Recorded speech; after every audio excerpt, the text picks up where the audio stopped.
A group of heroes is headed into the dark forest on a mission to liberate their home. They all wield powerful weapons known as regalia, weapons that grant them power far greater than what any human is capable of, so they are fully prepared to defeat the dark beasts in the forest. However, the second they arrive, their driver gets yeeted into oblivion by one of the dark beasts. Everyone else springs into action, and their leader, Stefan, orders everyone to get in formation as they make a charge straight into the dark beast den. The Cutlass user begins slicing up all the monsters in his path with his whirlwind technique, and Stefan uses his blade to slice the heads off a giant snake monster he was fighting. However, even with its head severed, the snake keeps trying to bite Stefan, but at the last second, Alicia is able to stop it by piercing its eye with her sword to finish it off. So far, the team has been doing pretty well, and now that all the weak monsters in the area have been dealt with, the team ventures deeper into the cave to track down the Beast Lord of the South. They eventually arrive at the center of the cave and come face to face with Clevites of the Moonlight, and you know it's going to be bad when the monster has an aura farming entrance. Everyone can feel the intensity coming from the beast, but Stefan is confident that he and his team can overcome anything with the power of friendship. Never mind, friendship isn't going to save them here. After seeing Clevites paint the wall with Stefan's blood, I'd be questioning whether being a hero is even worth it, but the tank seems to think he can do better, so he jumps into the air to attack it, but he's almost immediately beheaded midair. The others are finally starting to realize that they don't stand a chance in a direct battle, but it's too late for them to retreat or regroup because Clevites has begun picking them off one by one with its tail. The others are confused because they can't figure out how Clevites is getting to them so quickly, but Alicia realizes that the tail attacks are coming from their shadows, so she tells everyone to jump to create some distance from the shadow. Thanks to her quick thinking, she manages to parry the beast's attack and survive, but the others aren't so lucky. One of the surviving heroes jams his spear into the ground to summon an earth golem, but even the ground here is under the control of Clevites, so the hero can't continue his golem and several tail spikes emerge from the ground and slice him up. The lance user tries to charge forward and overpower Clevites, but while the dude is fighting for his life over here, Clevites is casually wondering how things as weak as humans managed to get into his lair. He then finishes off the rest of the heroes, so the only one left alive is Alice, who has been flying around with her sword to avoid getting hit. She eventually manages to get close enough to Clevites' face to land a good hit on him, but even her strongest attack barely leaves a scratch on Clevites. Meanwhile, Clevites is still deep in thought because he can't fathom the stupidity that led humans to attack his land when he hasn't had beef with them for over 1,000 years. But if they are going to keep bothering him like this, then he's going to need to come up with a more permanent solution. But first he has to deal with Alice, so he slashes her limbs off and sends her falling to her doom. A little while later, Clevites crash lands in the human kingdom, and he's here with vengeance on his mind. He was perfectly fine leaving the human kingdom alone as long as they had minded their business, but they just had to go trying to conquer his land. From what the heroes said before the fight, they were sent to fight by the king of Haydn, so he's going to need to have a word with him about this. The kingdom's archers are alerted to the threat, so they show up and take aim at Clevites. But unsurprisingly, those arrows do absolutely no damage. But despite the clear power difference, they continue attacking like it's going to do something. Clevites is just here for the king, so he was initially going to ignore all the other humans, but since they are attacking him now, he slaughters them all on his way to the castle. The castle guards begin prepping the rest of their defenses and aim their catapults at Clevites, but their weapons still have no effect on him, so Clevites rips through the castle walls with ease. Inside the castle, one of the guards goes to warn the king of Clevites' attack, but the king already heard all the crashing sounds, so he pretty much knows what happened. The heroes he sent must have failed to kill Clevites because the weapons of Haydn weren't strong enough yet. He realizes that Clevites is most likely here for him, so there would be no point in fleeing now because Clevites would just hunt him down. However, even if he is going to end up dying, the king wants to seal off the forge so the flames of Haydn are never extinguished. Meanwhile, Clevites is outside, and he is wondering why the humans here are so pitiful compared to the heroes that attacked him. At first he thought it might have been some kind of special training, but after the castle's guards fire Haydn metal ballistas at him, he realizes that their strength was in their weapons. Thinking back, even though it didn't do much damage, the sword Alicia used to slash his horn actually left a mark which shouldn't have been possible. Even if humans are nothing more than insects to him, an insect with a stinger can still be dangerous, so Clevites plans to get to the bottom of this. At the same time, down in the depths of the castle, the king goes to check on the forge of Haydn, but suddenly the walls around him begin to shake, so he realizes Clevites must be nearby and hurriedly seals the forge off. Moments later, Clevites rips the roof off the castle, and as soon as he spots the king, he calls him out. The king tries to act unfazed and tells Clevites that he has no right to speak to him like that. But Clevites tells the king to watch his tone because if he wanted to, he could wipe out all the humans in an instant. And not just the people of Haydn either, he could go after the people of the neighboring kingdoms as well. He could have killed the king by now. But even if he did that, another king would eventually pop up and disturb Clevites' land again. So he is giving the king of Haydn one chance to explain himself. He wants to know why he ordered those heroes to attack him. But instead of actually explaining the reason, the king practically spits in Clevites' face, saying a beast like him could never understand human ambition. Clevites has heard all he needs to hear, so he slices the king's head off and begins making plans to wipe all humans from the face of the earth. However, as he is walking out of the destroyed city, he comes across a baby crying after its mother had been crushed under some falling debris. Clevites feels no sympathy for it whatsoever, so he decides to keep walking. But then the baby's mother calls out to him and asks Clevites to save her baby. Clevites is a bit stunned by the mother's bold requests, so he reminds her that he was the one who brought ruin to this kingdom, and he has even decided to wipe out all humans, so why would he want to save a human child? The mother understands his point, but regardless of what the adults may have done to deserve Clevites' wrath, she insists that the baby has done nothing to deserve such a fate. Clevites doesn't see the point in arguing about the baby's innocence since all humans are the same to him, but he's willing to play along, so he asks the mother if she can prove the baby's worth to him. The mother knows she won't be able to prove anything to Clevites, especially since she's going to die soon, but she swears that if Clevites agrees to save the baby, he will eventually discover its worth on his own. The mother dies shortly after and Clevites walks off completely unfazed, but he does end up coming back for the baby, so the mother's speech must have gotten through to him. He still isn't entirely sure if it's a good idea to take this baby, but compared to his long lifespan, a human child's life is barely noticeable, so he is willing to look after it for the sake of curiosity. In the land of Ethia, there are 5 humanoid races, the first of which are the Duns, a kingdom of people with large numbers and great skill in architecture. The next are the Orgites, a kingdom of people who excel in hunting and medicine. The Sladens, aquatic people skilled in swimming and fishing. The Benti, barbaric people who are strong individually, but couldn't work together even if their lives depended on it. And finally, there's the Kingdom of Haydn, or rather, there was the Kingdom of Haydn because it's gone now. They were the oldest of the humanoid races and had great skill when it came to forging weapons, which is how the blades of Haydn were made. There is a lot more to the world than just Ethia, but beyond the continent's borders, it is surrounded by darkness on all sides. This darkness is where the dark beasts live and the 4 dark beast lords, one of which is Clevites, so humans have never set foot outside Ethia.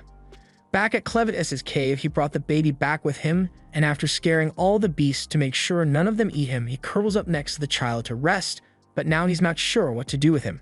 He can give him some of his energy to keep his strength up so he doesn't have to worry about dying anytime soon, but the baby is currently covered in poop. Clevites did not sign up to deal with this, so he picks the baby up and drops him into a pit of spiders without a second thought. The baby immediately starts crying, and I probably would too if I was surrounded by spiders, but Clevites assures him that he's safe. The spiders in that pit only eat poop, so he dropped him in there to get cleaned up, but that doesn't make it any less scary. Even after he pulls him back up, he won't stop crying, and Clevites is starting to get sick of all the constant wailing. But as a dark beast lord, he can't go back on his decision, so he's going to have to see this through to the end. But to make sure the baby survives, he's going to need a human to look after it, so he walks over to the heroes he killed to see if any of them can be useful. Moments later, Alicia wakes up and finds herself staring at the sky, but she clearly remembers getting killed, so she wonders if this is the afterlife. However, once she sees Clevites, she realizes she's still in his cave. She instinctively reaches for her sword, but Clevites tells her he already threw all the weapons along with the bodies of her allies down into the ravine. However, she looked like she'd be useful, so he decided to revive her. Right now, Alicia is basically a walking corpse, and the only reason she can move is because of the dark energy that he imbued her with, but that's enough explaining for now, so he tells Alicia to make herself useful and give him some milk. It takes a moment for her to register what Clevites just asked her to do, but he isn't joking, and this isn't a request either because he really needs that milk, so he uses his powers to force Alicia to comply. However, after several minutes of suckling, Clevites finally realizes this isn't working. Alicia tells him it obviously wouldn't work because she's never had a baby before and she doesn't understand why someone like Clevites would even want to keep a baby alive in the first place. Clevites doesn't intend to explain his reasons to her, but since Alicia can't provide milk, he is going to need her to be useful in other ways. The baby won't die as long as Clevites keeps giving it energy, but it will be perpetually hungry, so he asks Alicia if there's any other way to get milk. Alicia can't disobey Clevides's command, so she tells him that you will need to hire a nursing mother to feed the baby, but to do that you would have to go to a human town, and with his current form he's guaranteed to cause a panic, so he decides to take a human form so he can blend in. He doesn't have much to go off, so he decides to take the form of the baby's mother and says he will be called Kren, while the baby's name will be Luna. Kren tells Alicia to lead the way to the nearest village, but before that they need to stop so Alicia can wash Luna's blanket, but while she's washing it, she realizes the blanket has the Haydn royal crest on it. Meanwhile, back in what's left of Haydn, the news of what happened has spread, so a scout was sent to inspect the damage. He can't believe that a single dark beast was able to cause all this destruction, but this is exactly why he thought it would be too reckless to attack one of the Beast Lords. And the timing couldn't have been worse, because the day of the attack was the day the crown princess was supposed to flee the kingdom with her son. Back by the river, Alicia confronts Kren and asks if he knew that Luna was from the royal family when he took the baby. Kren has no idea what she's talking about, so Alicia points out that the cloth Luna was wrapped in had the royal emblem on it, and only members of the royal family can use it. Now that Kren thinks about it, the woman he got Luna from was crushed under the rubble of the castle, so it makes sense that Luna would be a member of the royal family. But that doesn't really change Kren's plans. Alicia asks what he means by rubble of the castle, so Kren bluntly tells her that he destroyed Haydn and killed the king last night. Alicia can't believe Haydn was really destroyed, but Kren reminds her that they were the ones who attacked him first. Kren doesn't think it's a big deal, but Alicia says it's a really big deal, because if Kren really wiped out Haydn, then Luna must be the last member of the royal family, and that means tons of people are going to be coming after him. Kren asks why, so Alicia explains that only members of the Haydn royal family are able to use the special forging techniques used to make the Haydn weapons. But immediately after she says that, she realizes she gave away too much information. Kren hadn't given much thought to what he wants to do with Luna till now, but if he's really that important, then Kren wouldn't mind making him the new king of the humans. That way, Kren would be able to control everything from behind the scenes and crush the humans once and for all if they step too far out of line. But right now, they still need to get some milk for Luna, so he tells Alicia to get moving. Alicia still doesn't know why Kren is so attached to Luna, but she is certain that if anything were to happen to him, he would probably kill every last human on the continent, so Alicia needs to protect him at all costs.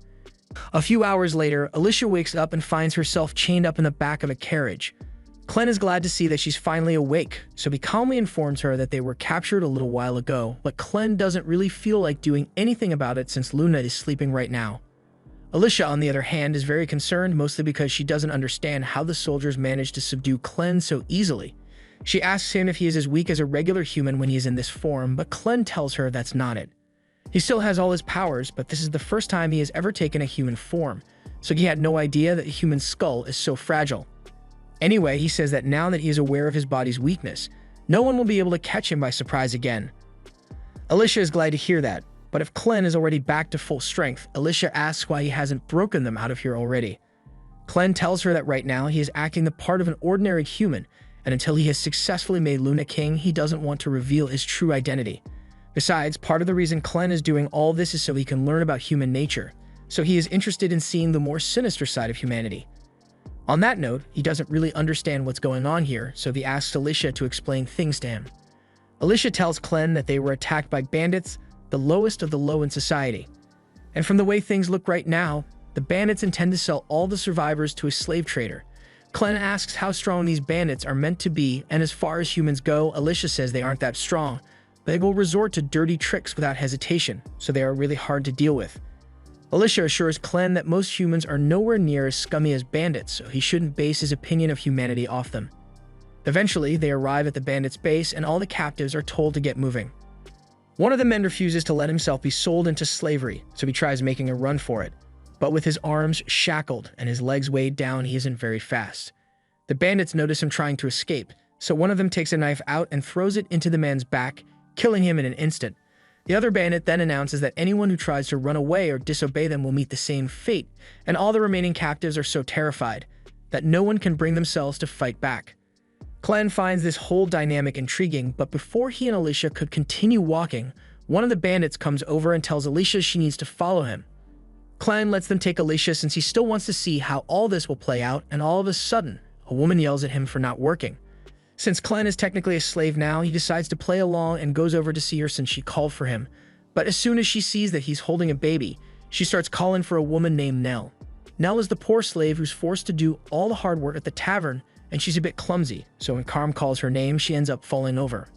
Carm yells at Nell for dropping all the sheets on the floor, and Nell apologizes, but that aside, Carm tells Nell that she will be in charge of looking after this boy's baby, and as soon as Nell sees Luna, her eyes light up because she really likes babies. Meanwhile, Alicia is brought to the office of the bandits' vice captain, Vroko, but Vroko yells at the two of them for not calling him boss. The other bandits think he's just joking around, but Vroko says he's serious, and if they refuse to acknowledge him as their boss, then he's going to have to let his pet Betty loose.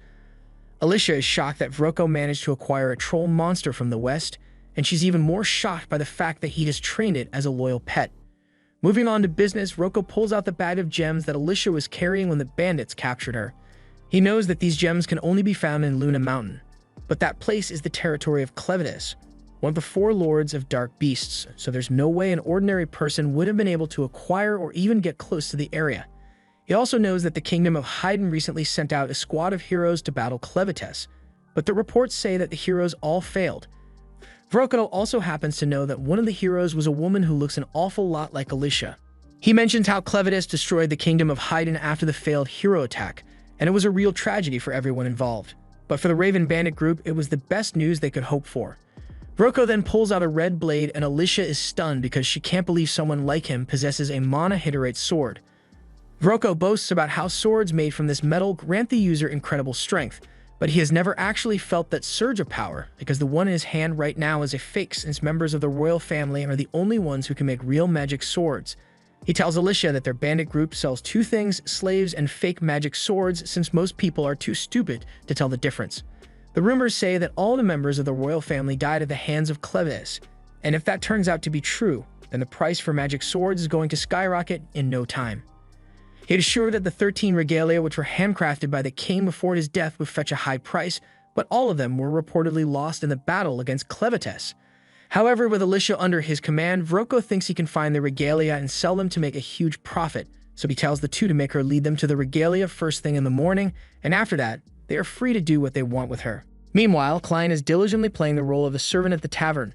Nell is busy feeding Luna, so he has no reason to cause any trouble, but a few moments later, a bandit comes over and yells at Nell to get him some more beer. Nell puts Luna down and goes to get the beer, but even though she's doing what he asked of her, the bandit still kicks her in the back. After that, another bandit yells for Klen to bring him some meat, so Klen does as instructed and serves the bandit the meat with no complaint. The bandits are surprised that Klen isn't trying to disobey them at all, and they think he's going to make a great slave, but Carm still thinks there's something creepy about him. From the horn on his head, she assumed that Klen must have some Auberite blood in him, but his skin is way too pale for that, and his eyes seem way too cold for a regular boy. At the same time, Nell is minding her own business and carrying the beer when all of a sudden, one of the bandits intentionally sticks out his foot to trip her. Nell falls over and shatters the beer kegs on the ground, so the bandit starts acting like this is her fault and drag her outside to be punished. The bandits just enjoy seeing Nell in pain, so after beating her up, they casually start walking home as usual. Klen then uses his shadows to devour their bodies so there's no evidence of their deaths. After that, he finds Nell, and he asks her to lend him her milk because Luna is hungry again. Nell doesn't really understand what's going on, but she agrees to feed Luna, and while Luna is eating, Klen says he has a few questions he would like to ask Nell. He wants to know who she is and why she is with the bandits, so Nell begins explaining her backstory. She was born in the pirate camp, and although she never knew who her father was, she can clearly remember her mother.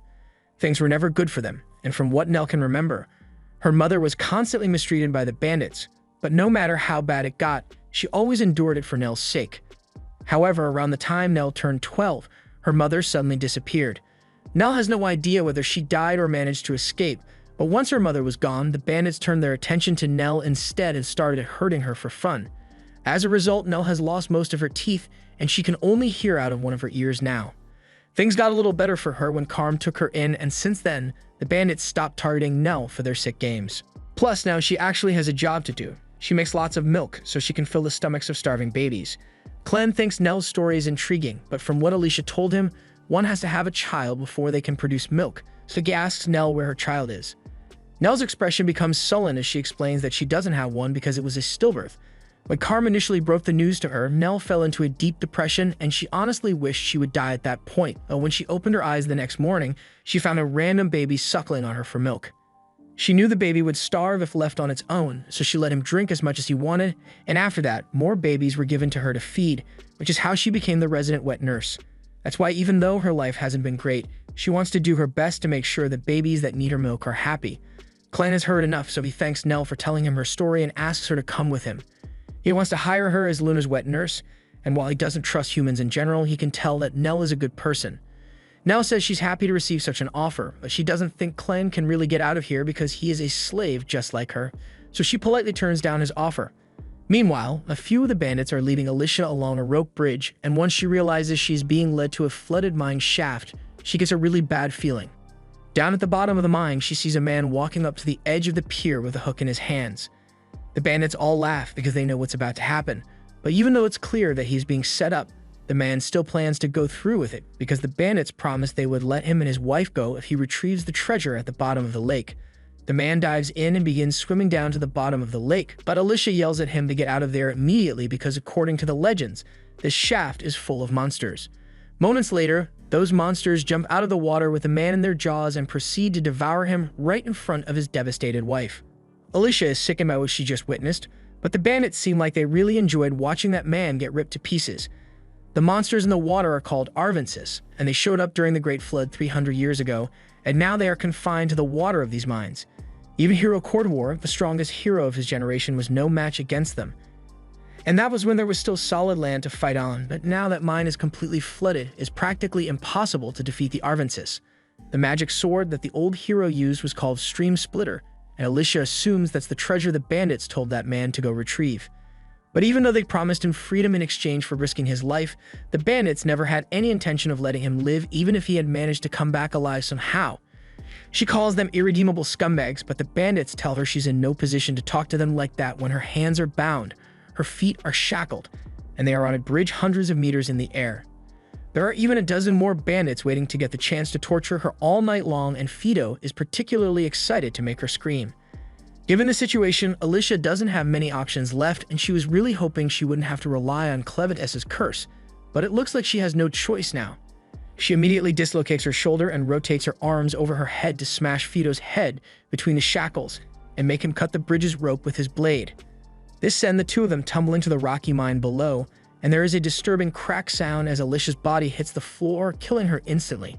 The bandits look down, and when they see Alicia's dead body, they start panicking because they were supposed to get her to lead them to the 13 regalia that were lost. Meanwhile, down at the bottom of the cave, Alicia regains consciousness thanks to the curse of immortality that Clevetess put on her. Thanks to the curse, she can't die, but the curse doesn't grant her regeneration, so she is currently paralyzed from the neck down and she has no idea what to do. Every bone in her body is broken and she has already lost a ton of blood, so there's no way she'll be able to get out of here on her own. But it'll be bad if the bandits come down here and figure out that she's still alive, so she begins struggling in an attempt to move until the blood from her body rises into the air and Clevetess appears in front of her. Alicia is surprised to see Clevetess in such a tiny form, but he says he's only like this because he is manifesting himself from the blood magic in Alicia's body. This magic blood is what's keeping her immortal body alive, so if she bleeds out entirely, then she'll die for real.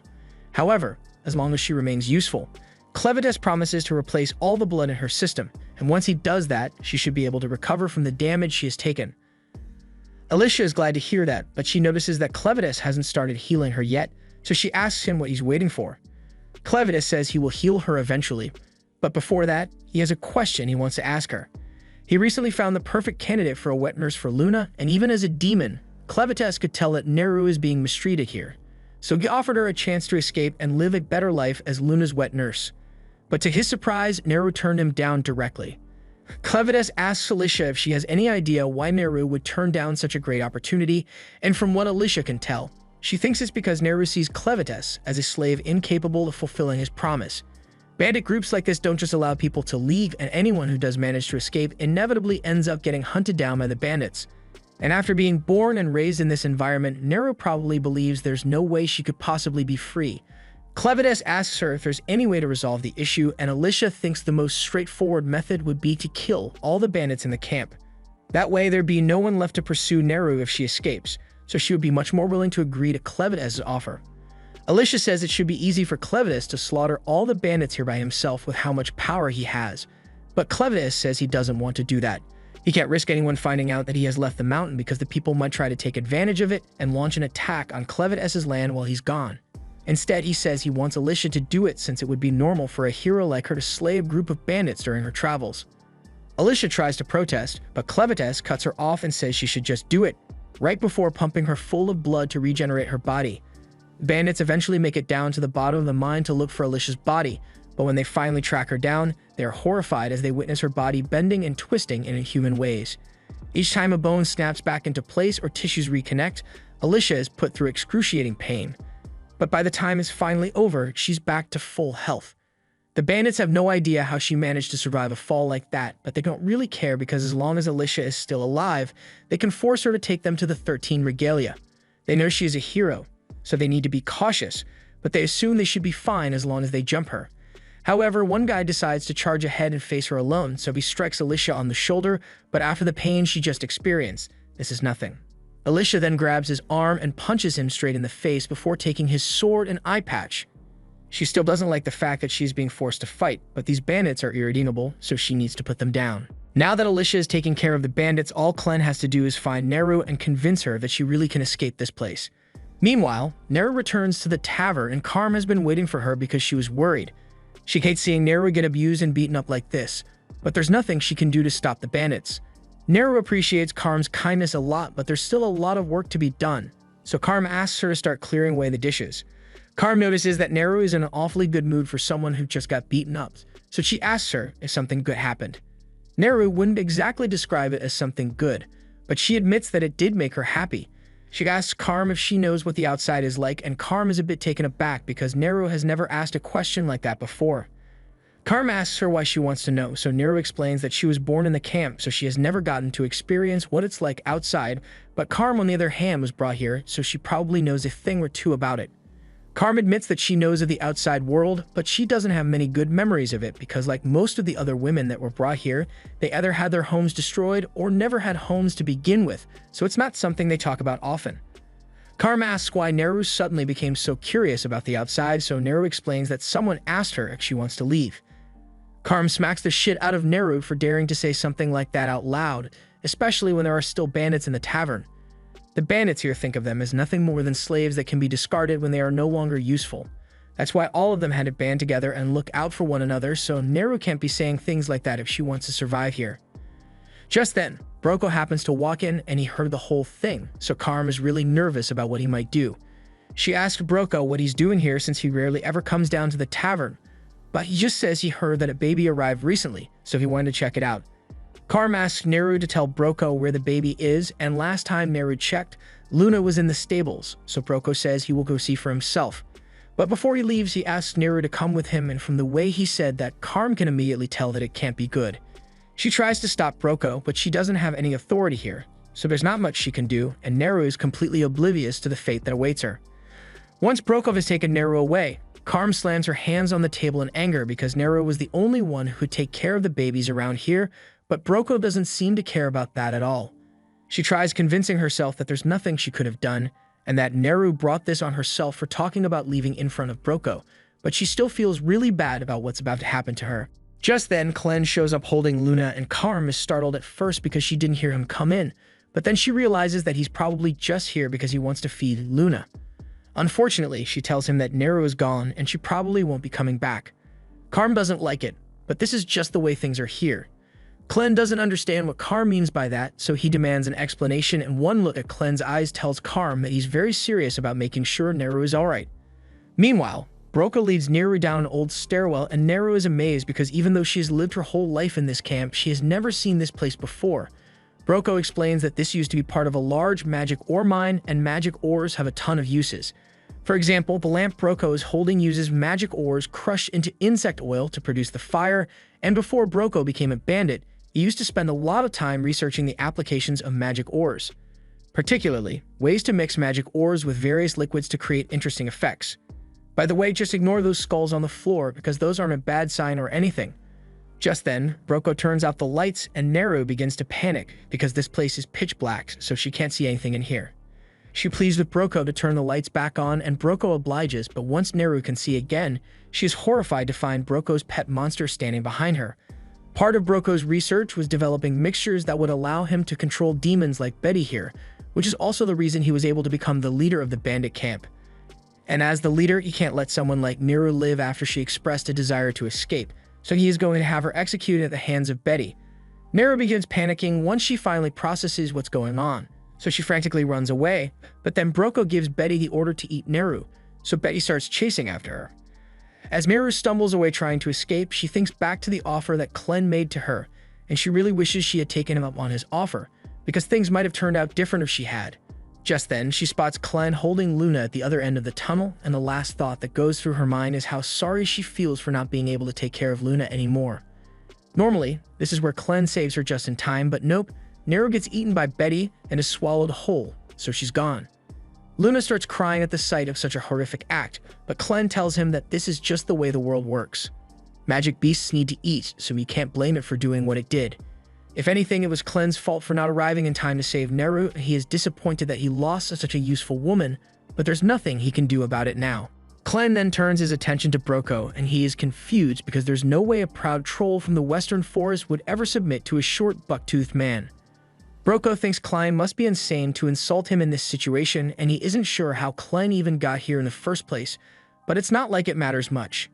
He tells Betty to eat Clem as well, but to his surprise, Betty refuses to move. He looks up at her to see what's wrong, and he is shocked to find out that Betty looks absolutely terrified. He has never seen her look this scared before, and for some reason, she refuses to go anywhere near Clem. She is so scared, in fact, that she involuntarily throws Neru up, but Neru is covered in stomach acid and missing an arm and leg, so she isn't looking good. Granted, she may be severely disfigured, but she is still alive, so Clem uses his powers to neutralize the stomach acid, and then he sets Luna down next to Neru so he can comfort her in her final moments. Clem then uses one of his shadows to carry Luna and Neru away while Broko isn't looking, and by the time he turns back to face Clem, Broko is shocked to see that the other two are gone. He thinks Clem must have done it by using some sort of magic, but Clem has no idea what magic even is. Broko thinks Clem is just feigning ignorance because magic is the only explanation for everything he has done so far. To put it simply, magic is the use of magic stone and tower ingredients to create special effects. For example, this drug in Broko's coat was made using magic stones, several herbs, and the larva of a parasitic fly. Basically, it makes anyone aside from him dumb as a rock, and after using it on Betty, she became completely subservient to him. Broko pours the drug into his fire to create a vapor, and as soon as Betty inhales it, she loses all sense of reason and attacks Clem in a blind rage. Clem's body ragdolls off the floor because he can't use much of his power in his human form, but while he is flying through the air, all he can think about is how pissed he is that Alicia didn't mention anything about magic to him. Meanwhile, Alicia is still busy cutting down the bandits, and she has already taken out 8 of them, but there are still a lot more, and the cheap sword she stole from the first guy is already broken. If she's going to kill all of them, then she's going to need a better weapon, so she starts running straight from the flooded cave. There are around 50 bandits left, but even with her immortal body, she can still get tired, so if she runs out of energy before killing them all, then she's screwed. Alicia eventually makes it to the water, but the monsters are already waiting at the surface, so if she jumps in now, she knows she's going to be eaten. That's why she heads up to the top of the scaffolding instead to trick the bandits into following her up. And once a large number have chased her up the scaffolding, she cuts the rope holding the scaffolding up and sends most of them plummeting into the water. With a large number of people in the water, the monsters go into a feeding frenzy and start devouring the bandits one after the other. However, Alicia was able to sneak past them by hiding herself in a barrel. And since she doesn't have to worry about dying from suffocation, she can just wait until she sinks to the bottom of the lake so she can find the legendary sword. Alicia eventually makes it down to the bottom of the lake, but even though she isn't going to die from suffocation, her body still needs oxygen to function, so it's really hard for her to move down here. She notices a faint red glow in the distance, so she uses all the strength she can muster to swim over to it. She eventually gets close enough to see the sword, but just as she is about to grab it, a giant eye opens up next to it, and something begins to rise. As Alicia is being swept around by the currents, she realizes that this isn't the bottom of the lake, it's the head of a giant dark beast that has been sleeping down here. And now that it's awake, it's trying to devour her. Alicia gets caught in the monster's teeth, but in all the chaos, she managed to grab a hold of the sword, so she's able to use it to break herself free. She is injured, and she barely has any strength left in her body from the lack of oxygen, but with Stream Splitter in her hands, she thinks she can get out of here in one piece. The sword's ability makes it incredibly effective underwater, so when Alicia swings the sword, it propels her forward, and she uses that force to head straight for the surface. She eventually makes it back up to the surface and takes a much-needed breath of fresh air, but the monster followed her up here, so it begins attacking everyone in sight. Alicia is able to get away for now, but she knows there's no way she can defeat an ancient dark beast like that on her own, and she is wondering what she should do. However, she then realizes something. This is a bandit camp, and she doesn't care about the bandits, so she can just leave since it's not really her problem to deal with. As Alicia is about to turn away, a few of the surviving bandits beg her to wait because they need help, but Alicia honestly can't believe they thought she'd save them after what they've done. She'd probably dance on their graves if she had the opportunity, but after that monster is done with them, there won't be anything left to bury. The giant monster finishes, devouring the last of the bandits, and thankfully, since that thing is a water beast, it has no interest in leaving that shaft, so Alicia can just ignore it now that she's a safe distance away. Most of the bandits died here, and with that thing awake now, there's no way the rest of the bandits will want to stay anywhere near here, so this camp is done for. Just then, Alicia hears Clen's voice in her head, and although he can't see what she did, he could sense that she has completed her mission, so he commends her on a job well done. However, he has a bit of a problem on his hands right now, so he needs Alicia to come help him. Alicia is shocked to learn that Klein, the all-powerful beast, is in trouble, but Clen says the circumstances are just out of his control. It's partially because he is in his human form, but he seems to have been affected by something called magic, and he's pissed at Alicia for not warning him about it sooner, so he orders her to get over here as soon as possible. Meanwhile, Vroko is running for his life because after he used his magic mist to make Betty attack Clen summoned some sort of spike from the shadows and killed Betty in a single strike. Vroko assumes that must have been some kind of magic, but he has never seen anything like it before, so he is absolutely terrified. However, as he is running away, he happens to trip over Nell's almost lifeless body, and when he sees Luna sitting next to her, a wicked idea starts brewing in his head. Back in the center of the cave, Alicia finally arrives and she's out of breath since she had to run here as fast as she could, so all this smoke really isn't helping. Clen notices the sword she is holding, so he asks her what it is. However, Alicia gets defensive and tells him he can't have it. She had to risk her life to get this sword, and it's pretty much the only reason she managed to survive, so there's no way she's giving it up now. Clen doesn't really care about the sword that much, so he decides to just let her have it. Besides, he's still got bigger issues to deal with, like this red mist. It doesn't seem to affect regular animals or humans like Alicia, but is incredibly effective against dark beasts. And even though Clen is a lot stronger than the average dark beast, his senses have still been dulled by it, so he can't smell anything and his ears are constantly ringing. Technically, he could just go back to his beast form and blow all the mist away, but this cave is rather cramped and he is worried about causing a cave-in since he isn't sure where Luna is right now. Alicia is shocked to hear that Clen left Luna alone down here. He says she should still be nearby. He sent Luna to stay by Nell's side since she is on the verge of death, which in hindsight was a really dumb move, but it made a lot of sense at the time. Now he can't smell or hear Luna anymore because of the mist, so he asks Alicia to do something about it. Alicia has no idea what Clen expects her to do here because while she is aware of the existence of magic, it is practically a foreign language to her. Some humans can use magic, and some can't. That's just the way it works. All magic requires arcanocite stones to work, and while some are gifted with the ability to draw out its power and achieve varying effects, but to people like Alicia, arcanocite is just a useless rock. Clen calls her useless, but since Alicia can't use magic, they're just going to have to go looking for Luna with a mist in the air. But it's entirely possible that Luna might be dead already, so he's not getting his hopes up. Alicia asks Clen what he's going to do. He finds out Luna really is dead, but Clen says it won't really change much for him. He just lose what little interest he had in humanity, and if that were to happen, Alicia knows Clen would wipe all humans off the face of the earth.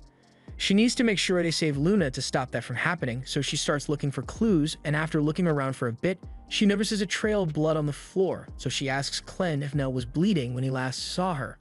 Clen confirms it, but from what he can remember, Nell's injuries were so severe that she shouldn't have been able to move at all. Meaning someone must have dragged her away, but they couldn't have gone too far. Meanwhile, Nell is being dragged across the floor by Vroko, but not because he needs her for anything, it's because she refuses to let go of him until he unhands Luna. Earlier, when Vroko found Luna, he was only interested in him because of his Hiddenite blood, but when he tried to get closer, Luna sensed the creep vibes coming off him and started crying with so much energy that it caused the arcanocite lantern Vroko was holding to explode. Something like this could only mean that Luna has extraordinary magic talent, and that led Vroko to realize that Luna must be a surviving member of the Haydn royal family. He has a lot of plans for Luna now that he knows he's a member of the royal family, but he is having a hard time getting away because Nell won't let go of him. Nell is so badly injured that she's practically dead already, but she knows nothing good will come from Vroko having Luna, so he won't let him take her. Vroko is getting sick of this, so he takes out his knife and is about to cut Nell's wrists off so he can get away, but just then, Alicia shows up and she demands that he stop what he's doing. Vroko is shocked to see her here since he's sure he told the other bandits to lock her up, but by now those guys are sitting in the stomachs of the monsters in the lake.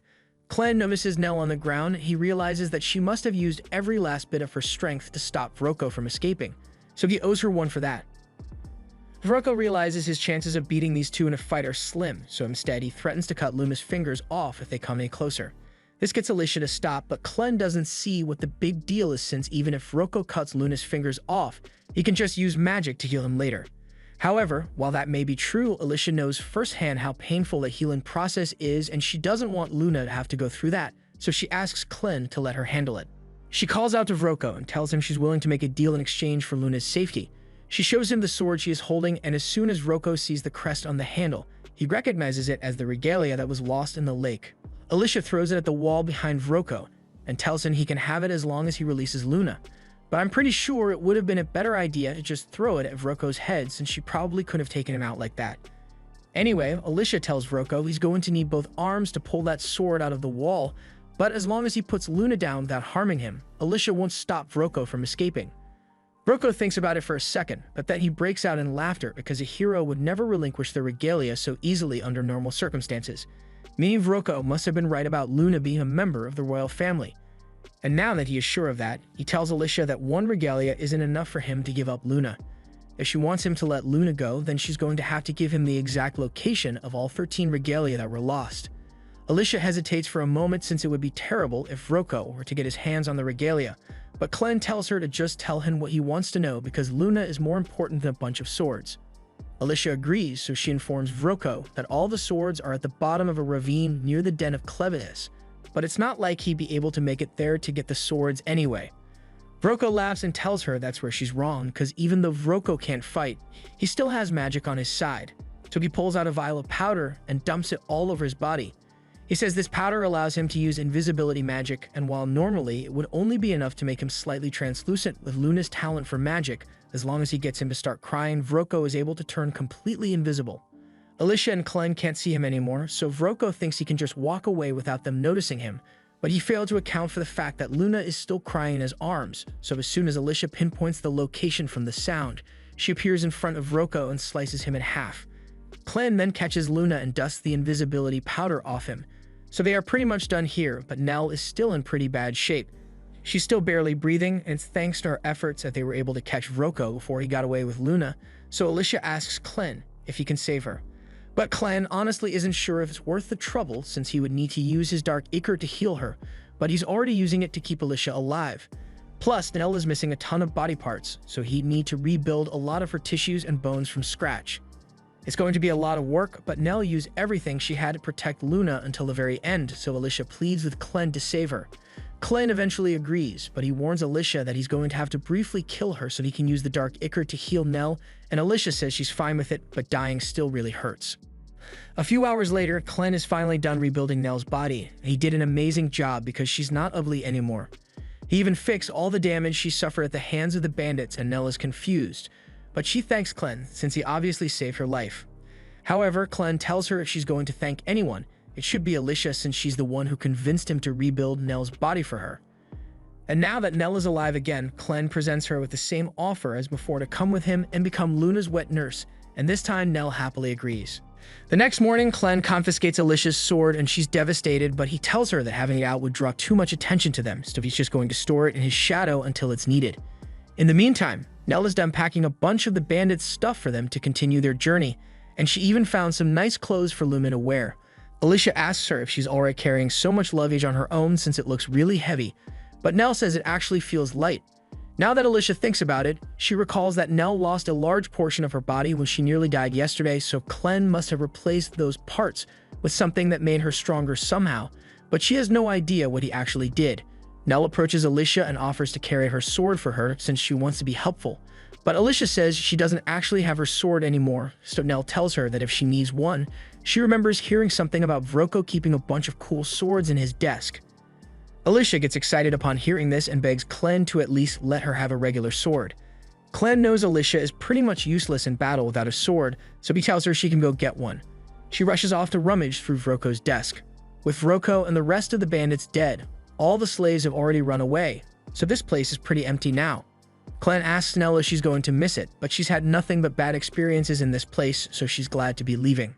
If anything, she wishes she could have said goodbye to Karm before they leave, and after hearing her talk about Karm like that, Clem realizes he might have made a mistake earlier.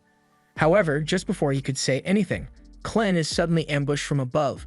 While that's going on, Alicia breaks the door to Vroko's office down and starts searching through the desk.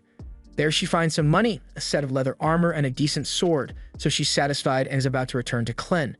But then Clem comes flying through the wall and crashes into the desk.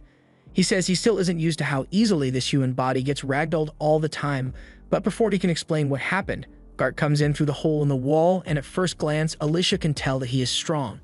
She draws her sword to fight, but in the next moment, Gart lunges at her with a kick so powerful that the air pressure leaves a cut on her face. He's impressed that Alicia was able to react quickly enough to dodge his kick, but he doesn't think she can last long against him, so he starts hitting her with kick after kick until she loses her footing. Gart then jumps back and unleashes a torrent of wind, blowing Alicia straight through the roof. Alicia crash lands outside, and Gart is again impressed that she's still able to stand, so he offers her a deal. He's only interested in Clem, so he tells her that if she's willing to put her sword down and leave, then he won't fight her anymore. However, Alicia doesn't believe word Gart says since she thinks he must be one of the surviving bandits. She really wishes she had the Stream Splitter sword right now, but since she doesn't, she's going to have to rely on one of the techniques she learned from Haydn. She clears all unnecessary thoughts out of her head, so now the only thing on her mind is running the fade with Gart, and her movements are much more precise now. Alicia's sudden burst of speed surprises Gart, but just as her sword is about to connect, Clem yells for her to stop. Alicia's body instinctively obeys Clem's command, but she still has nothing but murder on her mind, so Clem has to knock some sense back into her. Once Alicia is back to normal, Clem explains that this is all a huge misunderstanding, so there's no reason for them to be fighting Gart. Besides, if he hadn't stopped Alicia just now, Gart would have obliterated her body with a kick before she could slash him. Gart is a reasonable person, so he asks Clem to explain what exactly he meant when he said this is a misunderstanding. No matter how he looks at it, Nell over there smells an awful lot like a Western troll for some reason, and Gart was told that there was a troll being controlled in this camp before he came here. He has already seen the caverns below the camp, and he found the troll's corpse, but it had several body parts missing, almost like someone had intentionally removed them. Gart's hypothesis is that Clem is the leader of this camp, and he killed the troll for fun, but that's far from the truth.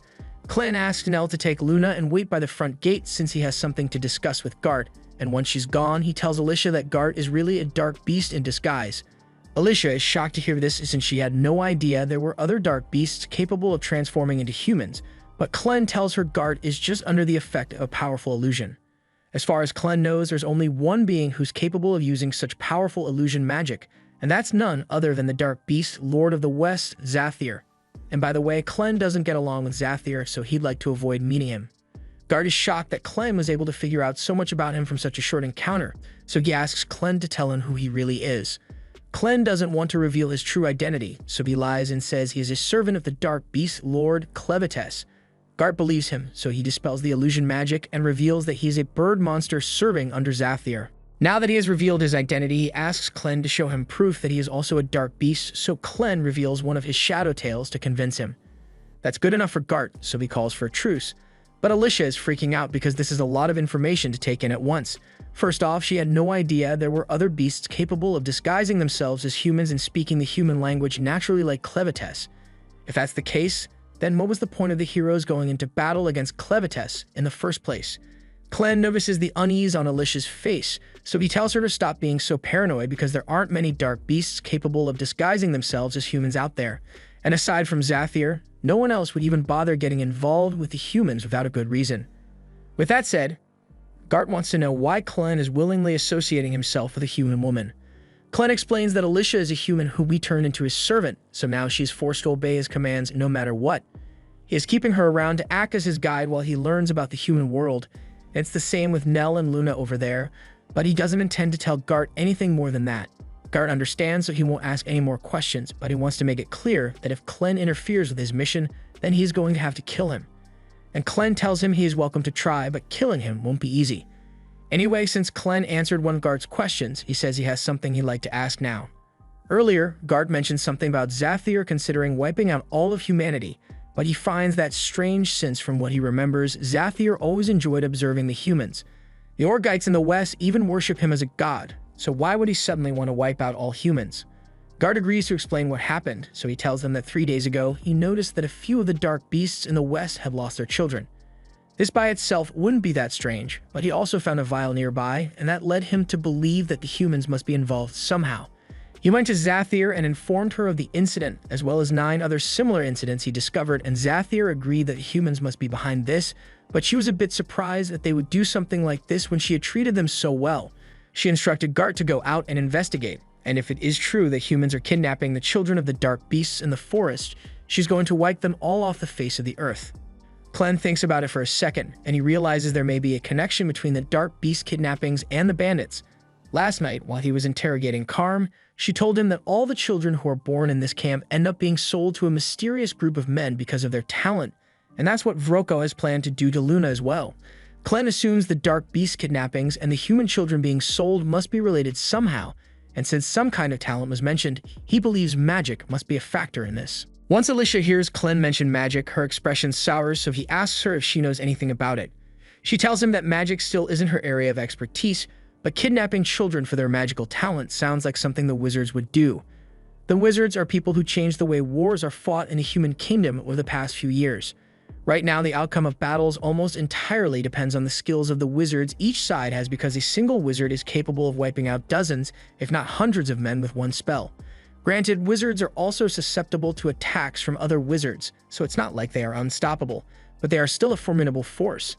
The first person to introduce wizards into warfare was General Drell, otherwise known as the Dragon Slayer, and he is the same man who killed Alicia's father when she was little, so she has held a grudge against him for years now. That's an interesting story, but Clem doesn't understand why Alicia wasted her time coming after him instead of going after the man who killed her father, since Clevides never actually did anything to the humans before they attacked. But Alicia says it was her father's last wish, so she had to put her feelings aside and go through with the mission to advance through Clevides' territory. Meanwhile, elsewhere in the human kingdom, General Drell's army is heading towards the south, and he has got 50,000 men at his disposal because he plans to capture the ruins of Haydn and claim them for himself. What's left of the Haydn army is trying to stop him, but they've got 6,000 men at most to work with, and barely any wizards available, so there's no way they could fend him off. Meagle asks if the reinforcements are going to arrive soon, but with the current state of things, it will take at least 3 days for any reinforcements to arrive, so they are on their own. However, the commander has a plan to give them a fighting chance, so he tells Meikle that if they can get into the fortress at Highgate and seal it behind them, they might be able to hold their ground against Drell's army, even with a difference in numbers. However, that would require the cooperation of the soldiers inside the fortress, and even though he already sent a letter explaining the situation to them, he hasn't gotten a response yet, so he assumes the situation in the fortress must be chaotic as well. The commander and Meikle are yet to confirm whether the rumors about Clevides destroying Haydn are true or not, but if Bolate was willing to send General Drell to conquer it, he has to assume that Haydn really has fallen. If he had to guess, he would say Drell is after the Forge of Haydn, because without it you wouldn't be able to make any magic weapons. Meikle agrees that it would be bad if the Bolates were to get their hands on it and make magic weapons for themselves. But it's much more serious than that. The Royal Forge of Haydn is one of the oldest magic items in existence, so if the magic-obsessed Bolates were to obtain it, who knows what kind of secrets they would uncover. With that kind of power, they would be able to take over the entire continent, which is why the commander says they have to be stopped at all costs. At the same time, General Drell meets with the most powerful wizard in his forces, Maynard, and Maynard informs him that he has just confirmed that Haydn was indeed destroyed by Clevides, and all the members of the royal family have been confirmed dead, all except for the 6-month-old crown prince. He is the only one left who is of royal blood, but his whereabouts are currently unknown, so Maynard can't confirm whether he's alive or dead.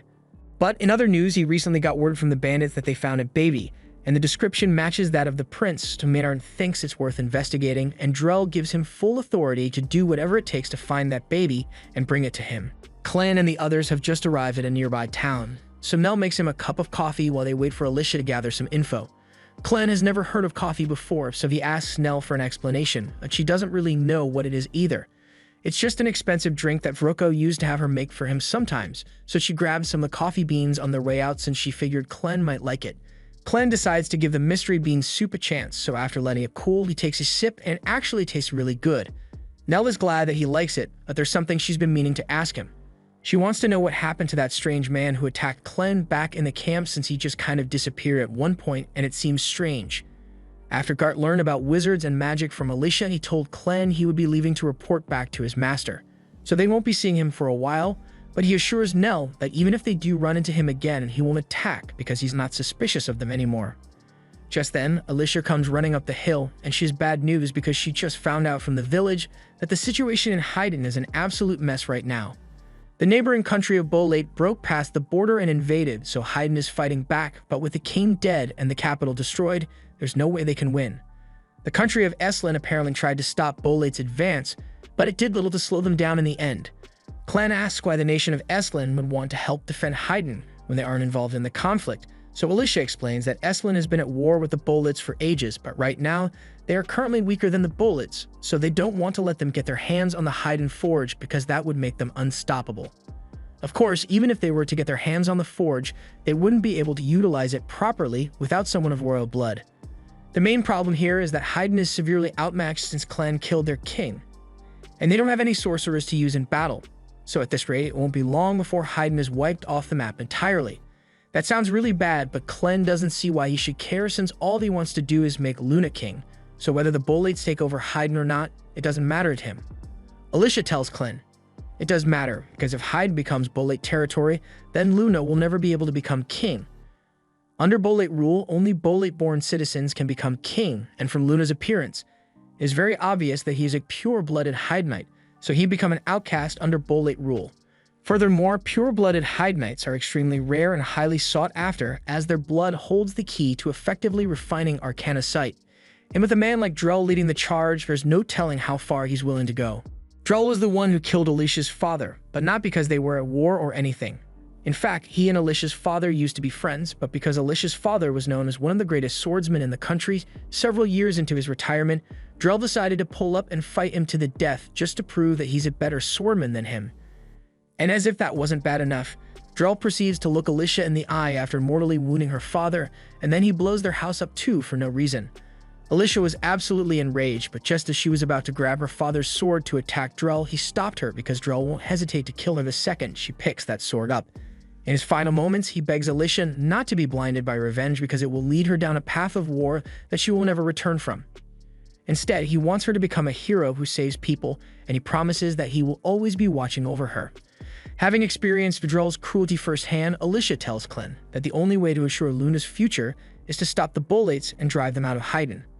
Clem understands that Alicia is right, but he's still a little annoyed by the fact that he's going to have to protect a place that he had previously decided to destroy. Alicia is glad that Clem is willing to help, so she says she'll get ready to leave immediately, but Clem tells her he wants her to stay here. If he's going to be intervening directly, he can't let people know that he's only doing this because Alicia asked him to, so he will need a reason to confront Drell. And the fact that Drell has been kidnapping Dark Beast children to use for his wizard army is a pretty good reason. It will also give Clem an excuse to see just how strong these wizards truly are, so he's a little excited. He's sure Alicia must be itching to get her revenge on Drell for what he did to her father, but her father's last wish was pretty clear. He wanted her to become a hero, not someone driven by revenge. Alicia remembers the promise she made, but after everything that has happened, she can hardly call herself a hero anymore. She's just a walking corpse who is forced to serve him. While that may be true, Clem asks her what she thinks it means to be a hero. Even if Alicia doesn't think she's a hero, Clem is certain that Nell thinks of her as a hero since her life is so much better now thanks to Alicia's effort. Alicia realizes he is right, so she agrees to stay behind, and as Clem transforms, he rushes out into the forest and starts heading for the Bolate army. Meanwhile, the Bolate army has just broken through the second fortress on their way to Hyden, and Rose is starting to get really worried because if they aren't stopped soon, then it won't be long until they make it to Hitterat. He immediately races along the cliff faced with Mikkel, and tells him that there's a shallow river up ahead. So if they want to stop the Bolate army, or at least slow them down, and this is going to be their best shot. While that's going on, Alicia takes Nell and Luna into the city, and while they are walking down the street, they hear the distinct sound of someone getting the shit beat out of them. At first, Alicia is a little concerned, but then she realizes it's just one of the bandits who managed to survive her attacks, so she's not really interested in helping him. The people of this city know all about the bandits and everything they've done, so once they recognize this guy as one of them, there's no way they just let him go. Nell is still a little frightened because that guy in particular used to torment her all the time, but Alicia assures her that there's no way he'd recognize her after how much she has changed. However, the bandit does recognize Alicia, so as soon as he spots her, he tries to divert the attention of the townspeople by calling her out as the hero who released the giant sea beast in the mine shaft. The people turn around to see what he's talking about, but by then Alicia was already gone, and even if they did see her, that wouldn't change the fact that he's a bandit. Ultimately, the people end up hanging all the bandits that they found in the city, but they are really concerned by everything that's been happening lately. First, there was Clevitas' attack, then the Bolate army, and now an ancient octopus monster. Before you know it might have radioactive wasps or glacial worms, but no matter what happens, they all swear that they will protect their town from any threats. Meanwhile, Alicia and Nell are looking for a place to stay, but it's a little difficult with the entire town on high alert. Before they head into the inn, Alicia asks Nell not to refer to her as a hero because she'd prefer to keep her identity hidden for a while. As soon as Alicia opens the front door, she finds two big dudes standing on both sides, and they immediately accuse Alicia of being one of the bandits. Alicia doesn't know what to do in this situation, but fortunately, the two's mother comes over and she tells them to stop bothering the guests. Phil tries to explain that Alicia seems suspicious because she has an eye patch and is carrying a sword, but with everything that has been going on lately, carrying a sword everywhere you go is warranted. However, it's not often that you see people with a Hydamite baby, so Carrie asks Alicia for an explanation. Alicia tells her that she and Nell are guards for a very important person, and right now, their job is to protect this baby at all costs. That sounds pretty convincing to Carrie, and while she's sure that there's more to the story, she doesn't intend to pry into the business of paying customers. She asks Alicia and Nell what they need, so Alicia says she'd like a room for two, preferably with a bed that's comfortable enough for a baby. Carrie tells her that the room will cost 2 silver coins a night, so Alicia hands her enough for a 2-night stay, and Carrie tells her she can have the first room on the left. She then tells her sons to help the guests carry their luggage up to their room, so Pete goes up behind Nell and says he will take the luggage for her. Nell tells him she's perfectly fine carrying it by herself, but Pete insists, so she hands over the bags, and Pete immediately regrets offering to help because the bags are way heavier than he thought they would be. Pete and Phil eventually get the stuff up to the room, and Alicia seems happy with it, so Carrie leaves and says she can come find her downstairs if she needs anything. Once she's gone, Nell suggests they should get Luna into bed so he can rest, but unbeknownst to either of them, one of Maynard's insects has caught sight of Luna. And now that he knows exactly where the Hydamite prince is, he is sending his entire insect army after him. A little while later, Alicia is looking out the window, and she's wondering whether Klein has gotten to the battlefield yet, but then Nell gets her attention and says she should come take a look at Luna's first baby tooth. A few minutes after that, Carrie knocks on the door to let Alicia and Nell know that their food is ready, but then she realizes Luna is still asleep, so she tells Alicia she can come get it and bring it back up to her room. Alicia follows Carrie downstairs, and Carrie points to the food at the end of the table, so Alicia heads over to go get it. But on her way, she overhears all the bar patrons talking about how this whole mess is the fault of the heroes. If they hadn't gone out and challenged one of the beast lords, then Clevitas never would have destroyed Haydn, and the Bolates never would have started this war in the first place. Public opinion of heroes right now is absolutely terrible, and the people have every right to be angry because the so-called heroes did nothing but make their lives harder in the end. Alicia is about to head back up to her room, but she suddenly senses the presence of a dark beast, and in the next moment, something comes flying through the downstairs window. It lands right next to Pete, and he thinks it's just a regular ball, so he's about to pick it up, but Alicia yells that he shouldn't touch it. Unfortunately, it was already too late because the ball suddenly starts expanding and slams Pete into the ceiling, revealing that it's actually a giant centipede. Maynard then enters the inn, and he informs everyone that this is no ordinary insect. It is one that came from the Dark Beast Forest, so it is on par with some of the more powerful dark beasts out there. One guy doesn't even bother waiting for Maynard to finish his speech because he came here tonight to have fun, not deal with the centipede monster, so he immediately jumps out the window to run away. Normally, this would have been an exceptional survival strategy, but unfortunately, Maynard already had several hundred bug monsters camping outside, so the guy ends up getting eaten anyway. Maynard set this up to make sure that no one would be able to escape the town until he is done with his mission. And just to make sure everyone is on the same page, he introduces himself as the highest mage of Drell's army. Everyone is greatly concerned because they didn't think Drell's army would attack their village like this, but Maynard tells them he's not here to take over their village. His mission is just to confirm whether the Hydamite baby here is of royal blood or not. Alicia realizes this is really bad, and if Maynard already knows that Luna is here, then she needs to hurry up and get him as far away as possible. However, she suddenly hears Nell screaming from the room, and we find out that Maynard has already sent his subordinate, the telekinesis wizard Nay Chiffonlight, up to the room, and she's currently pinning Nell up against the wall with the bed frame. Nell doesn't understand how Nay could have gotten in through the window since this is the second floor, so she explains that she just flew up here with her axe. Her power allows her to attract and repel things that are made out of iron. So she grabbed onto the axe handle and threw it into the air to lift herself up like this. She doesn't really understand how it works, but there's apparently a huge dark beast turtle with an iron shell, and any metal weapons used to attack it end up stuck there permanently. Now that she has explained how her power works, she has to get back to work, so she takes a pill out of her bag and walks over to Luna. Nell asks her what she's doing, and Nay says she's just giving Luna some medicine that will evaluate his magic potential. If the baby can use magic, then his eyes will change color, and he will be perfectly fine. That where he could cough up blood and die, it's a 50-50. After hearing that Luna could die, Nell yells and pleads for Nay to stop it, and when Alicia hears Nell's screams, she rushes over to the room to go help, but before she could get there, Maynard uses his centipede to slam her into the wall. He's not sure who Alicia is, but he can't let her get in the way of the plan, so he's going to kill her. Meanwhile, in the room, Nell is still struggling to get herself free so she can go help Luna, but Nay tells her she's wasting her time. The force Nay can create with those bed frames is enough to stop a charging bull, so with 2 frames, Nell would need to be stronger than 2 full-grown bulls to escape, and there's no way her tiny arms could manage that. However, to Nay's surprise, Nell's tiny arms are somehow actually budging the bed frames, and with one swift push, Nell knocks Nay out cold. Maynard hears a loud crash sound coming from the room, and he's wondering what could have happened, but when he tries ordering the centipede to go investigate, he realizes something is holding it down. Alicia managed to survive the centipede's attack and tied its antenna in a knot so it is completely disoriented. And now that it can't move properly, Alicia kicks it to the ground and runs to the room to check on Nell and Luna.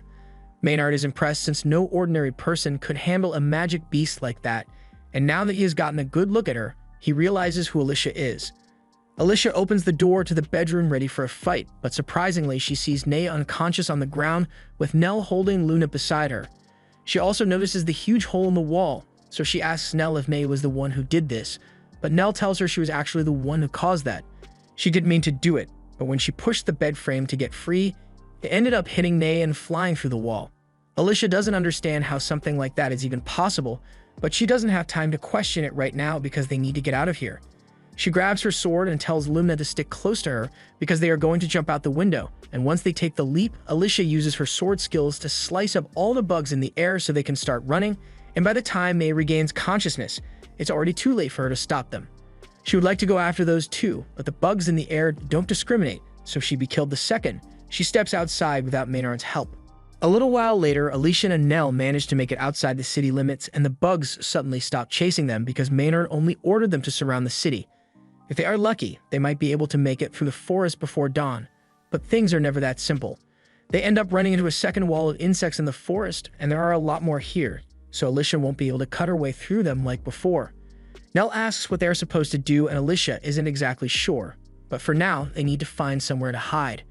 Back at the inn, Nay comes back downstairs and tells Maynard that the women got away. Maynard asks her if she at least managed to test the baby's magic aptitude, but she never got the chance to since Nell knocked her out with the bed frame. Maynard realizes that they severely underestimated those two, but this whole thing has allowed him to confirm a few details. First of all, the blonde woman was the hero Alicia Glenfall, and Maynard is certain of it because he was there when Drell killed her father. There's no way a hero would be traveling with an ordinary baby, so that pretty much confirms that Luna is the Hidden Knight Prince they've been looking for, and he is practically edging with anticipation of how fun it's going to be to torture a hero when he gets his hands on her. And Nay is just staring at him, wondering why she has to spend time with this lunatic. Once Maynard is done laughing maniacally, he tells Nay that they need to round up all the people and bring them out to the main square. Once all the people are outside, the town's leader asks Maynard why he brought them out here, because if he thinks a few bugs are going to be enough to make them submit, he has another thing coming. Maynard is amazed by how bold the people here are, but he wants to make a few things clear right off the bat. First, he says he and the Bolate army wouldn't even be here if the King of Hyden hadn't made that idiotic gamble and attacked Clevites. And now that the capital has been destroyed, it is possible that Clevites might come back to take over the land, so the Bolate army is kindly stepping in to protect them. It's pretty much just an excuse for them to invade Hyden, and without the king and his magic weapon, there's pretty much nothing that they can do to stop it. Besides, Maynard tells them they have a greater enemy to deal with in the meantime, because the blonde woman from earlier is one of the 13 heroes that started this whole mess, so if they want to take their frustration out on someone, they can start by hunting her down. Meanwhile, Drell's army is still on its way to conquer the fallen capital of Haydn, and they are in the middle of crossing a shallow river when Drell suddenly stops in his tracks because he can sense that someone is watching him. He tells the stalker to come out immediately because there's no use in hiding when the moon is so bright tonight. All of a sudden, Rode jumps out from the bushes nearby, and he immediately jams his spear into the water, freezing the entire thing solid and trapping the feet of all Drell's soldiers. He then orders all his men to advance, and even though Drell's army outnumbers Rode's 10 to 1, they come prepared with ice cleats, so they are still able to move freely while even Drell's enslaved dark beasts can barely walk. Mikkel leads the soldiers into battle and tells everyone to target Drell's wizards first so they can't free themselves. Drell is familiar with the Frost Spear's abilities, but even at max output, it shouldn't have been able to freeze the entire river at once. He assumes Rode must have stationed some wizard further upstream to cool it just below freezing, so the Frost Spear could handle the rest, and he admits that he's impressed with how well thought out Rode's strategy was. Rode seems to have truly mastered the Frost Spear, and if he defeats Drell here, he can put an end to this entire war, but Drell tells him it won't be that easy. Rode charges at Drell with his spear, but Drell counters with a heavy backhand slash, sending Rode several feet back. Rode remains determined and uses his spear to launch an ice magic attack at Drell, but Drell reacts in time to dodge it and leaps off his course, leaving it frozen in place. Rode and Drell then begin fighting, and once again, Drell is impressed with Rode's capabilities, since while a regalia may grant you power, it takes real strength to draw out his full potential like this. However, he still doesn't think this will be enough to break the shackles of the world. He then unleashes his power and uses his sword to summon a dragon's claw midair. Rode is absolutely stunned because regalia aren't meant to be able to summon physical objects, but that dragon claw was definitely real because it sent Rode flying across the river. Mikkel and the rest of the soldiers notice Rode in trouble, so they all turn around to go support him. Meanwhile, Drell explains that by fusing his sword with magic, it has become something far greater than any normal sword. Just then, Drell notices some of Rode's men heading his way, so he immediately turns around and obliterates them with his dragon claw, along with all his own men as well. Rode can't believe Drell would so callously kill his own soldiers, but he believes that anyone who was weak enough to die from an attack like that doesn't deserve to see the world beyond their borders. Rode has no idea what Drell is talking about since he has been mentioning borders and shackles for a while now. So Drell explains that his goal is to destroy the legend of the heroes. That legend is what led them to challenge unbeatable opponents with methods that make victory almost impossible. Things have been the same way for thousands of years, and no one has ever thought to question it, so the tradition has remained unchanged. But that all ends here. Drell tells Rode that he's not going to kill him because he was a worthy opponent, and he should know by now that there's no way he can win this fight. Rode tries to get back to his feet, but he has no strength left in his body, so he is forced to watch as Drell continues with his conquest. However, a moment later, Clevides lands on the battlefield, and everyone looks up at him in sheer terror upon realizing that the Southern Lord of the Dark Beasts is here. Clevides can see that Drell is the one in charge here, so he tells him he has a question he'd like to ask. Someone has been kidnapping both human and dark beast children alike, and from what he has heard, it has something to do with the magic that Drell uses, so he wants to know if he is truly the one behind it. Drell asks him if a beast lord should really be coming all the way out here just to ask a question, when he probably has more important things to be doing, but Clevides tells him this is just one of his duties as a lord. If someone desecrates his land or his people, then the law of the land requires that he has to kill them with his own claws as retribution. Drell asks what gives Clevides the right to determine the law of the land, but Clevides is starting to get annoyed by the fact that Drell is talking so much, so he stabs him through the stomach. He tells Drell that this could have been avoided if he had just answered the damn question, but despite having a hole in his chest, Drell doesn't seem fazed at all. He says he already knew Clevides was going to come to kill him, and he knew there was no way he could win in a head-on battle, so he made preparations in advance. A third eye opens up on Drell's forehead as he prepares to use his ultimate spell, Dark Ichor Prison. This catches Clevides off guard since he had no idea it was possible for humans to use Dark Ichor, and in the next moment, Drell's body explodes, covering Clevides in his blood. Once all is said and done, the only things left are Drell's sword and a giant sphere of what used to be Drell surrounding Clevides. However, if you thought Drell was dead, you'd be wrong because before he blew himself up, he transferred his consciousness to his sword, so he no longer has a human body and is a being made up entirely of the magic from his sword. He went through a lot of trouble to sacrifice his body for this Dark Ichor Prison, and he is confident that even someone as powerful as Clevides wouldn't be able to break out of there easily. Clevitus seems to have been rendered unconscious by the prison, so he remains immobile inside, and Drell plans to leave him there until he eventually dies of starvation or old age. Rode looks on in astonishment and dread because he can't believe that Drell was really able to defeat Clevitus so quickly when the 13 heroes failed to do so.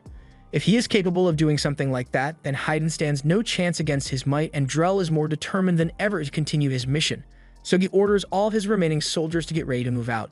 Meanwhile, out in the forest, Alicia and Nell are still trying to escape Maynard when Alicia suddenly senses that something is wrong. However, she has no idea what caused the strange feeling, and there's no way for her to contact Clevitus from here, so she tells Nell they need to keep moving. All the while, a group of angry townspeople are slowly hunting them down on Maynard's orders. The people from the town yell that they've lived here all their lives, so they know this forest like the back of their hands, and it'll only be a matter of time before they find Alicia. They've always hated the heroes because they never did any actual work aside from killing a rogue dark beast every once in a while, but everyone always treated them like saviors. All other tax money was used to fund the lifestyle of the heroes, and look where those same heroes got them. They know Alicia is hiding in the house, so they tell her to come out and face them already, and there's no way she can get out of this. Since they couldn't leave town, Alicia knew they would be surrounded eventually, but she didn't think the villagers would find them so soon. Luckily, it doesn't look like Maynard or his bugs have gotten here yet, so Alicia tells Nell to stay away from the windows and keep herself hidden because Luna's safety is their top priority right now. Even if they were able to run, it wouldn't make a difference unless they find somewhere to hide. Just then, Phil yells that he is done waiting for Alicia to show herself, so if she won't come out, then he's going to burn the entire building down with her in it. However, just as he is about to torch the place, Pete grabs his hand and tells him to stop because this is going too far. Phil's father, Mark, tells him that their forefathers built this water wheel centuries ago when they first settled in this village, and Mark isn't going to let Phil burn it down for nothing. Phil tries to argue that this is the only way since they need to hand Alicia over to Maynard, but Mark just smacks him over the head and says they aren't going to blindly obey some foreigner's demands just because he can control bugs. He walks up to the building and introduces himself as the one in charge of this town's defenses, and he promises that if Alicia comes down to talk to him, he won't let anyone harm her because he just has a question he wants to ask. Alicia doesn't have much of a choice, so she decides to trust Mark and heads down to talk to him. Once Alicia is outside, Mark takes one look at her and asks what happened to her regalia. Alicia tells him she doesn't have it anymore, and Mark asks if that means she sold it for money after abandoning the mission, but Alicia explains that she actually dropped it during her fight against Clevitus. She and the other heroes were completely annihilated, and she can understand why the townspeople would hate her considering the way things turned out. But to her surprise, Mark says he doesn't have any beef with her. Sure, he would have killed Alicia on the spot if she told him she sold her regalia for money and ran away like a coward, but if she really did fight Clevitus and simply lost, he can't hold that against her.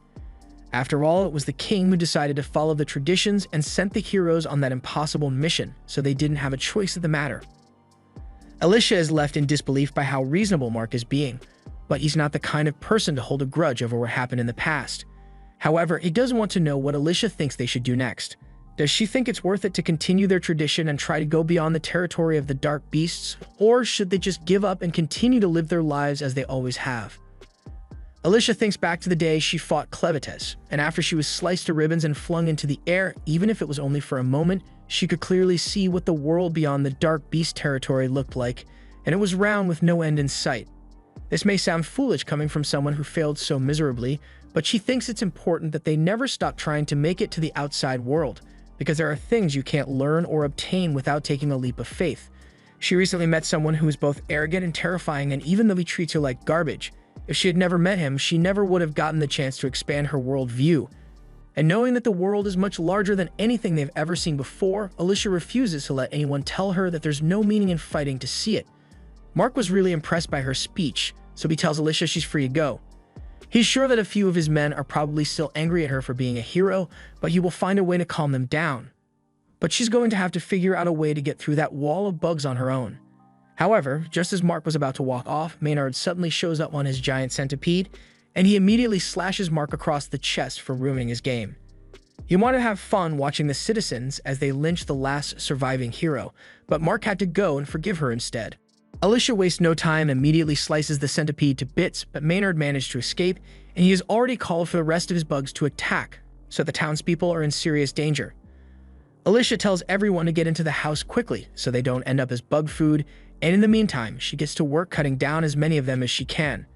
Maynard mockingly says he's impressed by Alicia's tenacity, but he wonders how long she can keep this up alone, especially since a bunch of the smaller bugs are poisonous, and she's been so busy with the big ones that she didn't notice the little guys biting her.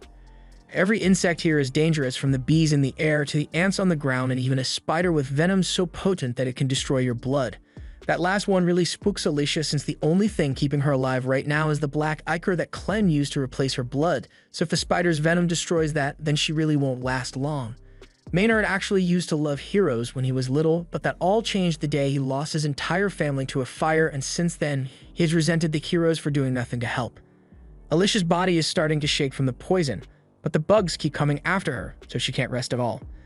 But while she's in the middle of fighting for her life, she suddenly hears a familiar voice.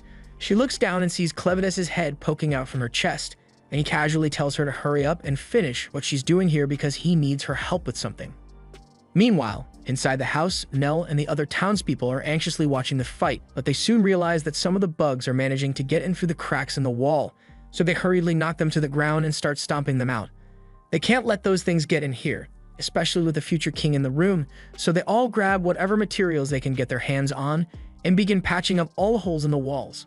Outside, Maynard is still taking his sweet time to mock Alicia as she struggles to fend off the bugs, and he calls her a fraud of a hero for being so weak.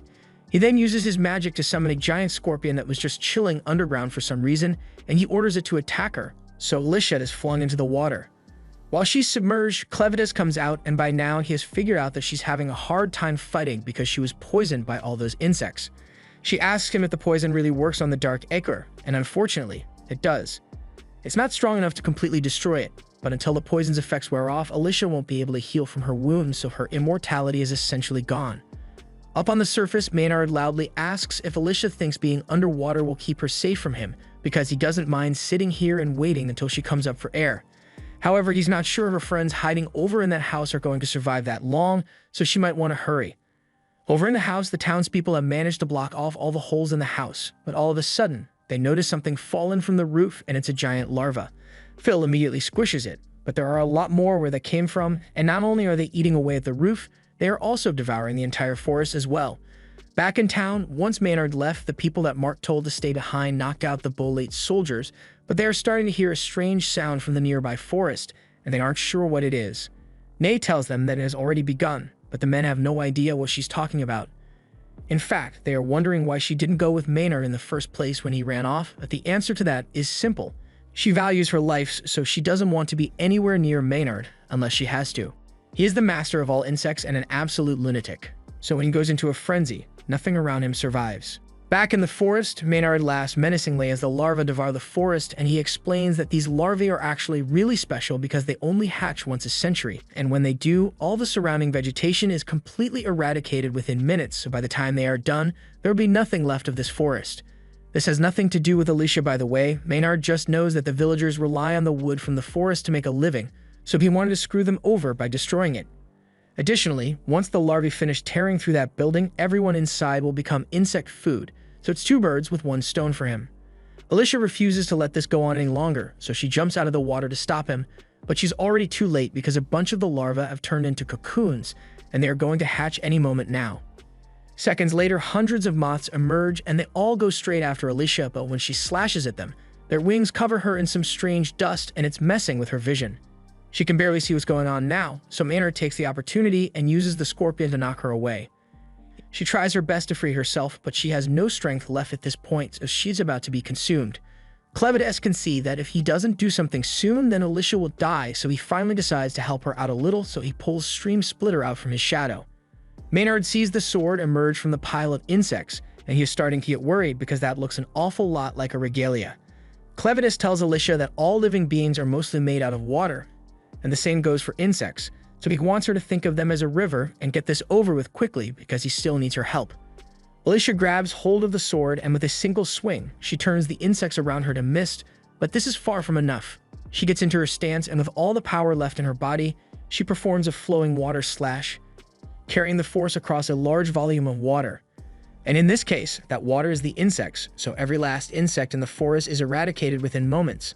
Nay can see the insect juice cloud all the way from town, and she can't believe that someone was really capable of destroying all those bugs so quickly. With every last bug dead, the magic stone embedded in Maynard's chest cracks, meaning he can't use his magic anymore and is completely powerless. Alicia then points her sword at him, and he tries to act tough by saying she'll never get him to surrender, but she really doesn't care, so she just knocks him out.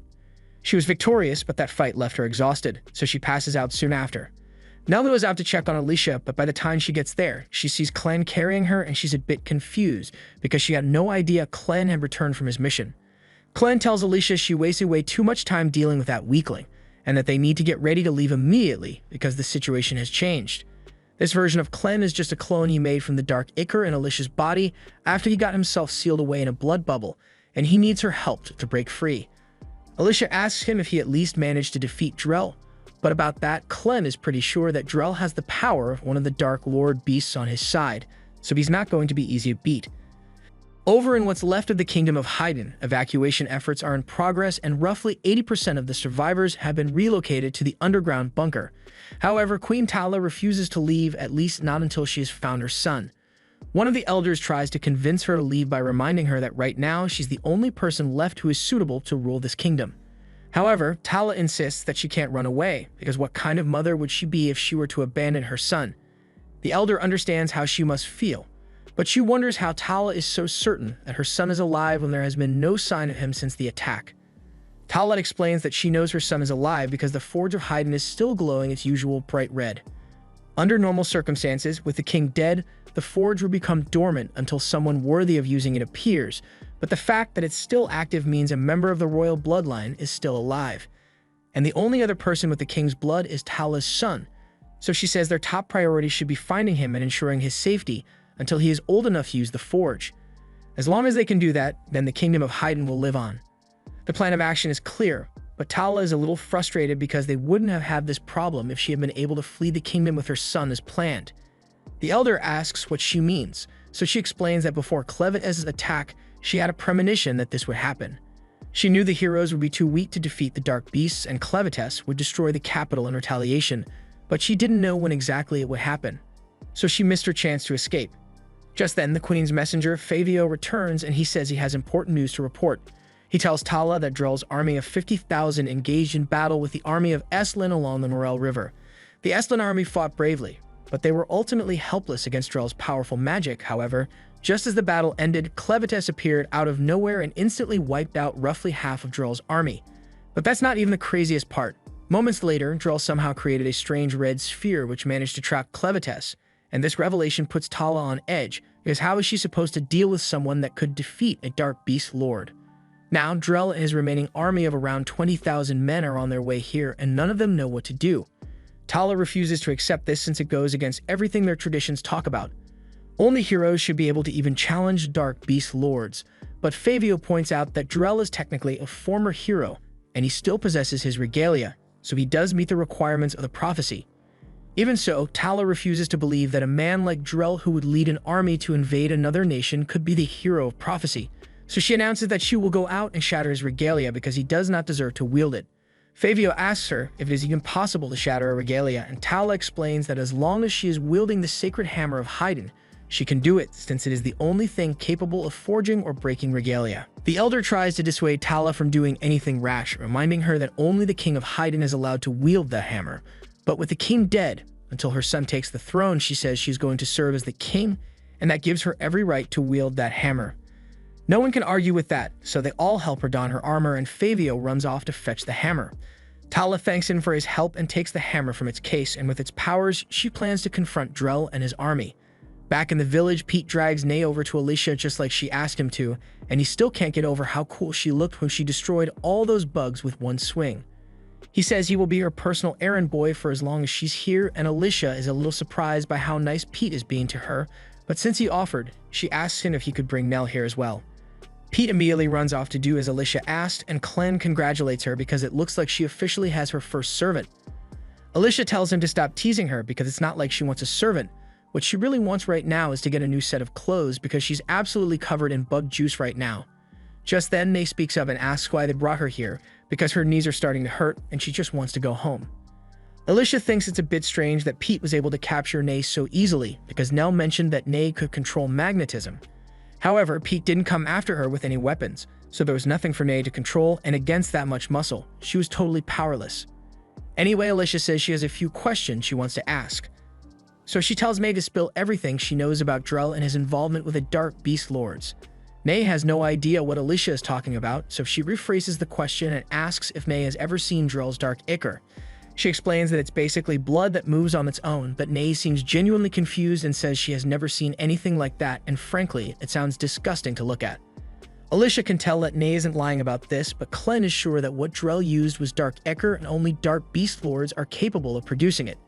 Drell on his own wouldn't be a threat, but if there's a Dark Beast Lord supporting him, then they need to find out what's going on here.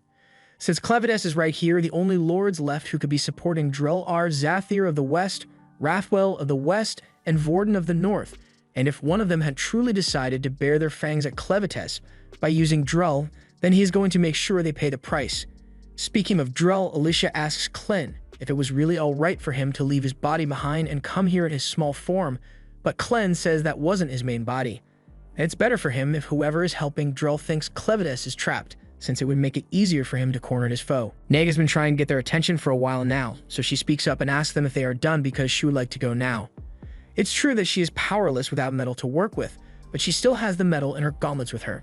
She can't control it while it's touching her skin, but because her arms are so thin, with a little effort, she's able to slip her hand free. She then tosses the gauntlets into the air and hooks her handbag over them so she can fly away. Clen and Alicia really weren't expecting that, so they just watch as Nay floats away. While she's flying, Nay spots Nell and Luna in a cart on the way over to Alicia and Clen, and she notices that the cart has metal in its wheels, so she decides to take advantage of the opportunity. Drell is going to scold her if she comes back empty-handed, so she lands on top of the carriage and says she'll be taking them with her to Hitterat. She uses her gauntlets to knock the brothers out and then lifts the carriage into the air to kidnap Nell and Luna. However, just when she thought she had gotten away with it, she realizes that Clen is somehow sitting right next to her, and he tells her to pick up the pace because they don't have much time to waste. Alicia then holds her sword to Nay's neck and explains that the whole reason this cart was prepared was because they wanted to force Nay to give them a ride to Hitterat, so this works out great for them. Since Alicia's sword is made of pure hide metal, Nay won't be able to control it, so she does the smart thing and surrenders, agreeing to peacefully take the group to Hitterat. Down on the ground, the brothers are relieved when they realize that Clem and Alicia made it onto the carriage safely, so they start waving goodbye and yell that Alicia is always welcome to come back. The rest of the people in town say the same thing as they fly overhead, and Alicia is glad that she was able to make a positive impact on their lives because it makes her feel like a real hero. Clan teases her again for having such a smug expression on her face, but Alicia thinks she earned at least this much since she did manage to save the town, but Clen reminds her that she only managed it thanks to his help. Nell isn't sure what exactly happened, but she does think Alicia was extremely heroic, and it came as a real shock when she found out that Luna is the Prince of Haydn. She asks if it's really alright for her to be holding him so casually since someone like her normally isn't allowed to touch a royal, but Clen says that's a dumb rule. Nell is in a special position and has been invaluable in keeping Luna alive. She is also several times stronger than any regular human now, so if anyone ever tries telling her she's worthless, she should just crush them. Alicia feels the need to interject and clarify that Nell can't go around crushing people like that, but Clen says that's the way he has always dealt with his haters, so he doesn't see a problem with it. Soon the group arrives at a mountain range, and on the other side is the capital city of Hitterat, so Clen asks Alicia if she's ready to fight. He can't let anyone know that he's here, so he won't be able to assist her, and he also can't let Drell find out of the dark ichor in her body, so her healing will be limited. Regardless, Alicia says she is ready to take him on and get revenge for her father, so May flies the cart over the mountain range, and as soon as Hitterat is in view, it becomes clear that the city is already under attack. Drell must be nearby somewhere, so Alicia looks around and spots him standing on top of one of the castle walls. She doesn't want to waste any time, so she grabs Nay's arm and forces her to turn the carriage straight towards Drell. Meanwhile, on the castle walls, Princess Tala and the magic sword-wielding knights all gather to face off against Drell. Tala tells the knights that their swords are almost as strong as Drell's regalia, so if anyone is going to be able to handle him, it's them. However, you can already tell that these guys are gonna end up on a t-shirt within the next few minutes. They'd all charge at Drell and try to surround him, but even as they begin their attack, Drell just calmly stands there and calls them irritating. At this point, the knights knew without a doubt that they were cooked, but they are loyal to their kingdom, so they all ran into certain death anyway in hopes of distracting Drell long enough for the archer squad to get a good shot in.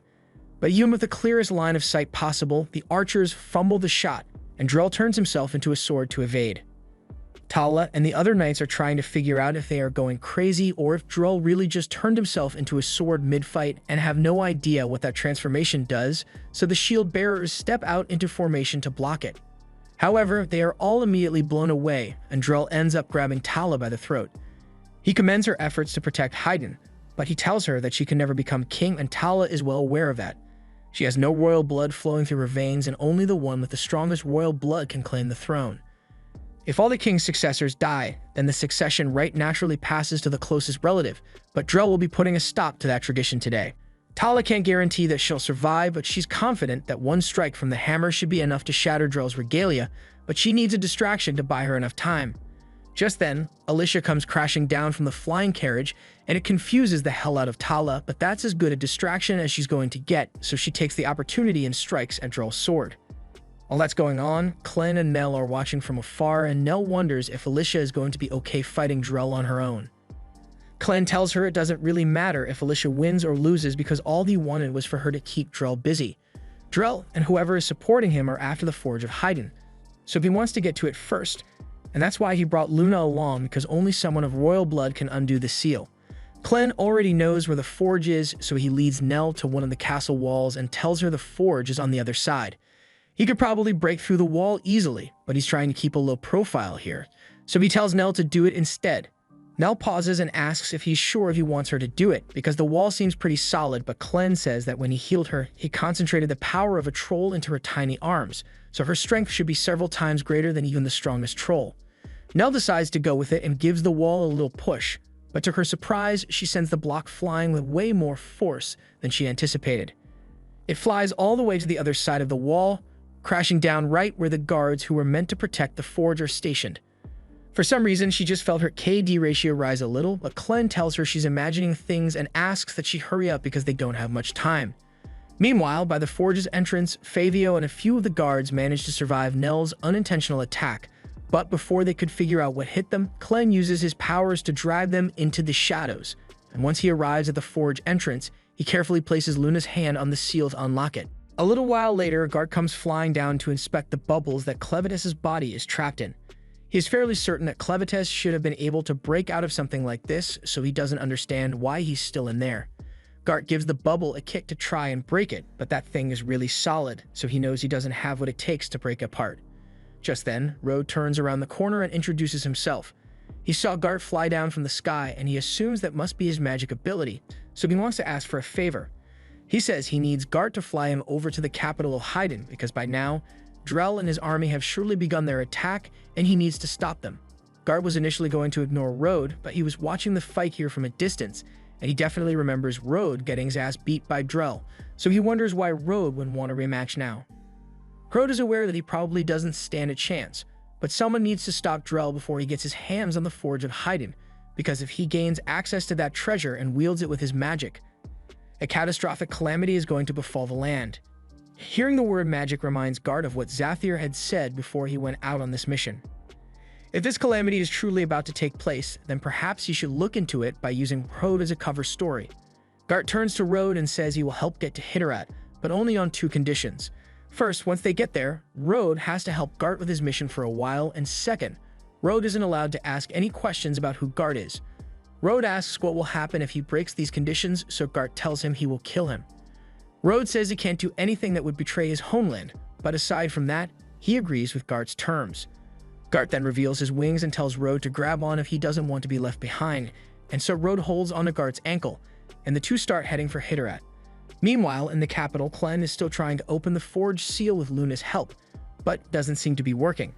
He also doesn't think breaking in is a good idea, so he decides to try getting in from above. He tells Nell she'll have to watch Luna by herself for a bit, and then proceeds to jump up to the top of the furnace chimney. The heat coming out of the furnace is incredible, so much so that he's sure any regular dark beast would be incinerated if they tried to get in through here. But he's no ordinary dark beast, he's built different, so he leaps in without a second thought. Meanwhile, outside, Nell is approached by a strange man, and when she turns around to see who it is, she is absolutely horrified. As for Clem, halfway down the chimney, he realized he really wasn't built to handle this much heat, so he hid in the shadow of one of the bricks he managed to knock loose instead. He is greatly impressed by the power that the forge possesses even in its dormant form, and he'd love to take a look inside, but he's almost certain that he'd burn to a crisp the second he tried. Just then, Clem turns around and realizes that the forge doors are somehow open, but even more concerning is the fact that Nell is unconscious out front and Luna is nowhere to be found. A moment later, the mysterious man from before walks out from a corner of the room holding Luna, and he turns out to be the King of Hyden. Though judging by the state of his body, he should definitely be dead. Meanwhile, Alicia is still locked in battle against Drell, but it's not going well. Drell mocks Alicia and tells her she's nowhere near as strong as her father was, and as much as she hates to admit it, Drell is right because she's barely able to keep up with him. She ends up getting knocked back into a group of Drell's soldiers, but these guys aren't worth her time, so she starts looking around to see where Drell went. She spots him heading for the castle, so she wastes no time and jumps back in to catch up to him. As soon as Drell lands on the wall, the queen and her remaining soldiers immediately fire more arrows at him, but it's just a minor inconvenience to him at this point, so he effortlessly slices all the arrows in half. The arrows may not have done much damage to Drell, but they did buy enough time for Alice to catch up, so she hits Drell with a rising sword slash. Unfortunately, it turns out that Drell was the one who originally developed that technique, so he is easily able to block it and hits Alicia with something even stronger, the Dragonfly Scythe Slash. This sends hundreds of slashes straight at Alicia, but to Drell's surprise, she manages to come out of it with all her limbs still attached, so he praises her and says she has talent for this, as expected of the daughter of the Sword Master. Alicia doesn't want to hear all this empty praise from Drell, so she raises her sword and demands to know what happened between Drell and her father, and why Drell killed him. Drell says her father, Margot, was a friend who trained with him in the same sword school, and also competed against him for the title of hero.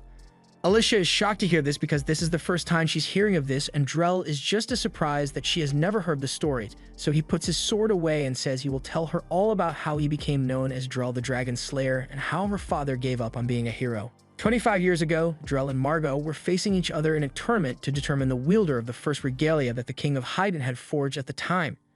Drell and Margot were still really good friends back then, so as the tournament began, they both agreed to give it their all. By the end of the duel, Margot emerged victorious, and even though Drell was greatly disappointed that he lost the opportunity to become a hero, he was still a good sport about it and congratulated Margot on his victory.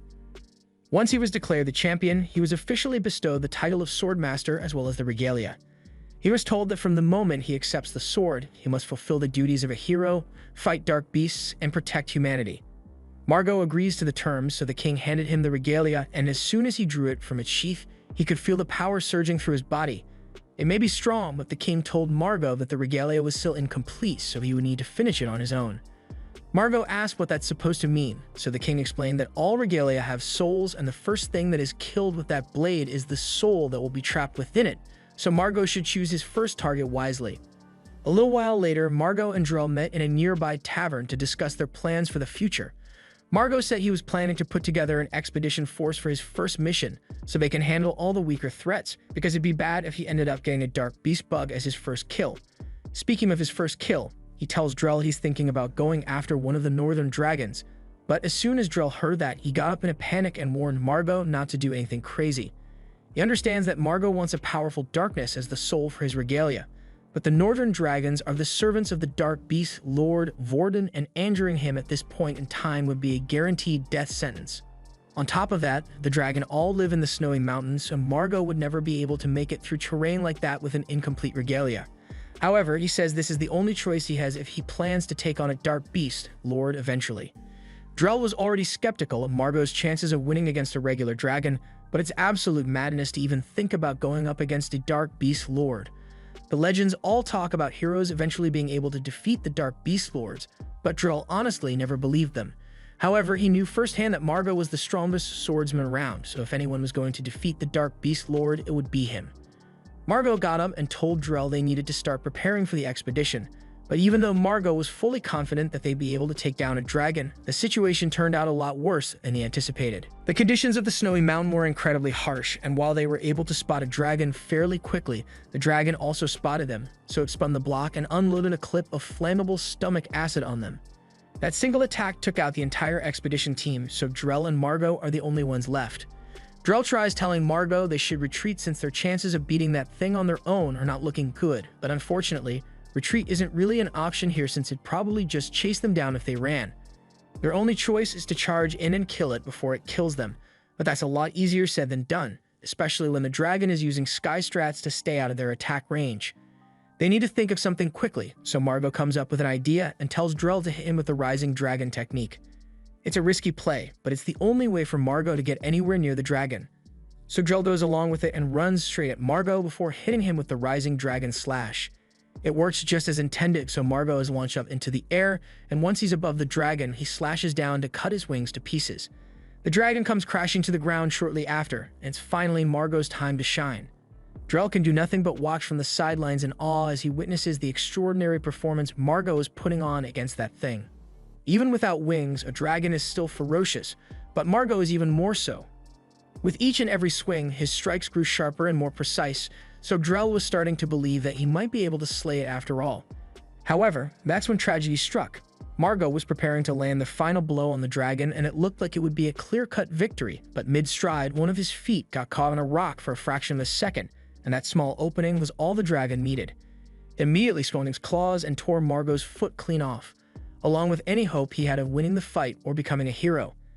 In that moment, Margot understood that, yep, this is the end of the road for me, so at the last second, he threw his sword over to Drell and yelled for him to finish this moments before he was stomped silent by the dragon. Drell barely had any time to process what had just happened, but he knew what he needed to do, so he grabbed the regalia and charged straight for the weakened dragon. Thanks to all the damage Margot had already done, Drell was easily able to slash the dragon's head off, and he could hardly believe what he just did. He turned around to check on Margot and tell him that they actually defeated the dragon, but moments later, the regalia began to absorb the soul of the dragon. Drell could feel the immense power that was flowing into the sword, and it made him feel stronger than ever before, but just as the sword had finished absorbing the soul, Drell felt a terrifying presence behind him. All the commotion had gotten the attention of Dark Beast Lord Vorden, and the next thing Drell knew, he woke up in a puddle of his own blood, but somehow his body was still perfectly fine. Following that, Drell managed to carry Margot and one other survivor back to the city, and from there, Margot retired as a hero and lived out the rest of his life until Drell eventually killed him. But the entire time, even after Drell earned the title of Dragon Slayer and became a hero, his doubts about the hero legend never went away. He believes the legends are full of lies, and the most important information regarding them is being hidden by the royal family. The Queen has no idea what Drell is talking about, but there's nothing she could say to change his mind at this point. Alicia asks Drell if he thinks magic is what was hidden from the legends, and Drell confirms it. He says that's what the voices in his head have been telling him ever since the day he encountered Vorden, and he knows exactly what he needs to do now. Drell uses necromancy magic to summon an undead dragon skeleton, and he uses that to knock Alicia off the wall before flying away on its back so he can claim the forge.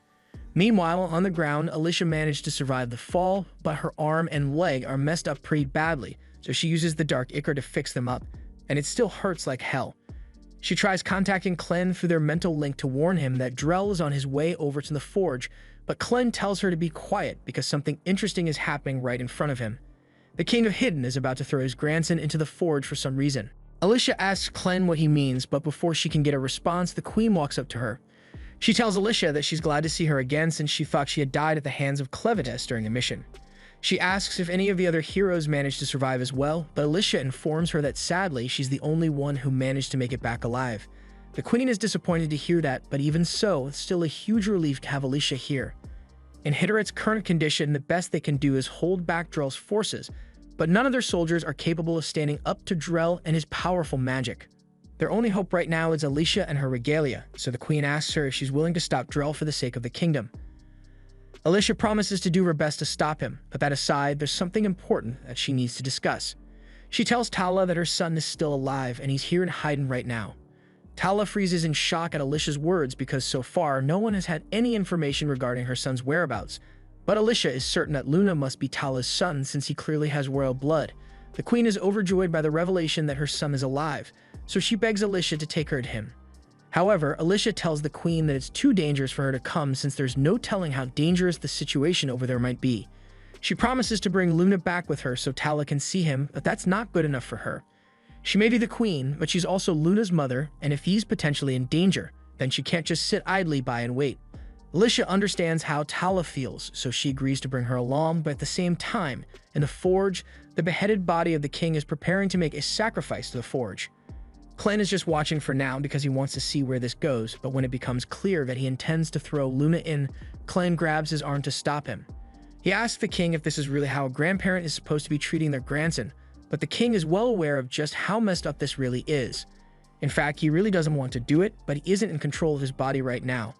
His actions are being determined by the will of the Forge, and throwing Luna in is part of the process of making him the next king. For generations, all who are set to become king are thrown into the Forge and burnt to ash, and moments later, the Forge resurrects them with a new body, making them incapable of disobeying its will. Normally, after the naming ceremony, the name of the child who will become king is carved into the Forge, and after that, the Forge inevitably compels the child to jump in.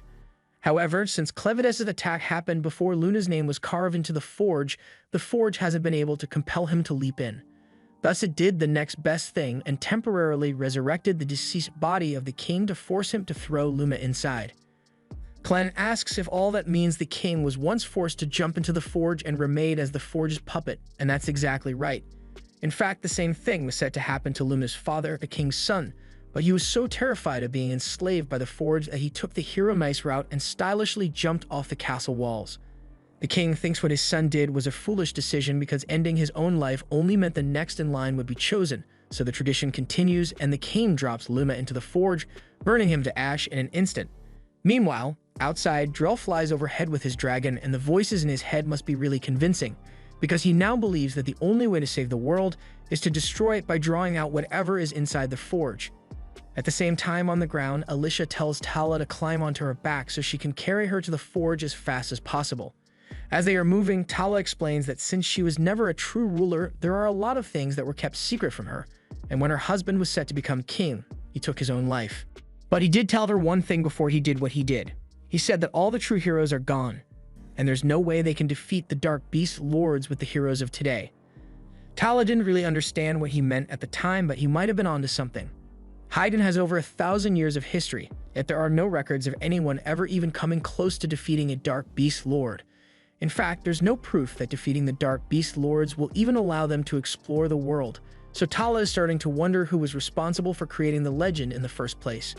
Of course, she tried to ask her husband for answers, but he seemed unable to talk about it for some reason and just gave her a sad smile. Tala believes the kings of Hyden have been hiding the truth from everyone for generations, and if that's the case, then that means the former king sent Alicia and the other heroes out knowing fully well that they wouldn't be strong enough to win, and Tala thinks that was just plain irresponsible. However, Alicia says she probably would have gone on that mission regardless of their low chance of survival, because to her, it was more than just battling a Dark Beast Lord. It was about facing an impossible challenge with the optimism of a hero, and that's the way she wants to continue living her life until she puts an end to the vicious cycle at play. However, Drell, on the other hand, is one who succumbed to despair and abandoned the way of the hero to destroy everything. Of course, Alicia wants to take revenge on him for what he did to her father, but more than that, she needs to stop him to prove that she's right about wanting to live as a hero. Tala tells Alicia that she's a great hero, but Alicia actually thinks of herself as weak. She isn't as strong as Drell and nowhere near as powerful as any of the Dark Beasts, but that doesn't mean she's going to quit. Of course, she did initially plan to give up on being a hero, but then she met someone who wouldn't let her. And right now that person has a huge smile on his face because he finds the situation he is in hilarious. The King of Hyden has just dropped Luna into the furnace, or at least that's what he thought he was doing, but the Luna that was burnt to ash turned out to be a shadow clone Clen had made, and the real Luna is still safely resting in Clen's arms. He mockingly asks the king what's going to happen now, because he has clearly failed the mission the Forge forced on him. The king doesn't say a word and just stares at Clen as his body begins to lean backwards, and he falls into the Forge. As he watches the king's body turn to ash, Clen is a little surprised by the turn of events, but he is sure that this won't be the end of things, so he yells for the master of the Forge to get out here and face him already. Moments later, large flames erupt from the Forge, and the mountainside is destroyed as a result of the explosion. Drell sees this happen, and the voice in his head tells him he needs to act fast because there's no time to waste.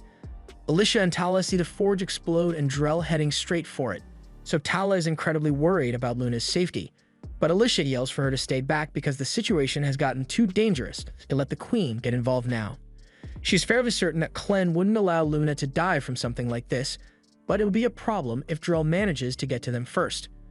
However, just as he is about to enter the Forge, Gart flies overhead and drops Rode off just as he promised.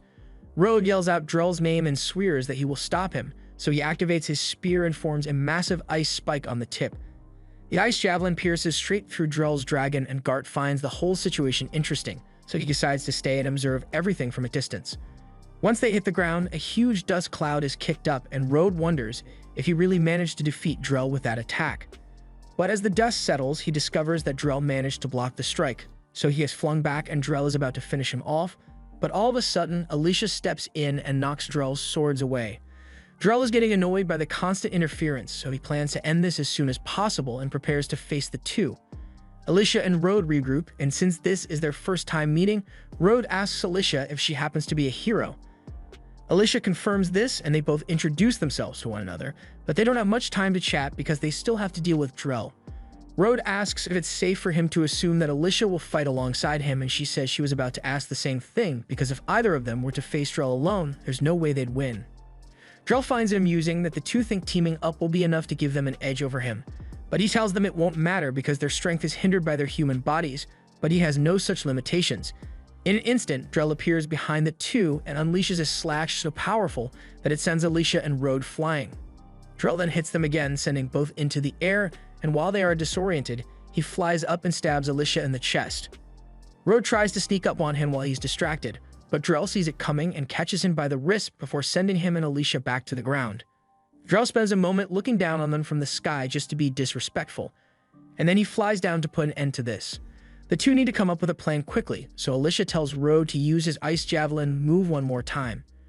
Road doesn't understand why she'd ask for that, but he trusts Alicia's judgment, so he points his spear to the sky and summons an ice javelin. Just as expected, Drell is able to easily dodge it, and he's frankly insulted that Road would attempt such an obvious attack, but when he looks back to the ground, he realizes that Alicia isn't there anymore. She had jumped onto the ice javelin to get behind Drell and to make sure he wouldn't be able to escape. Road uses the last of his power to freeze Drell's feet in place, providing the perfect opportunity for Alicia to drop down and slash him clean in half. However, Drell is barely inconvenienced by his body being bisected because his true form now lies within his sword. The sword then spins around and flies straight towards Alicia before cutting her arm off and sending her crashing to the ground. Road runs in to catch her, and above him, he watches as Drell's body is reformed from his dark ichor. Drell tells them that their efforts are commendable, but all their hard work is worthless because people like them can never become true heroes.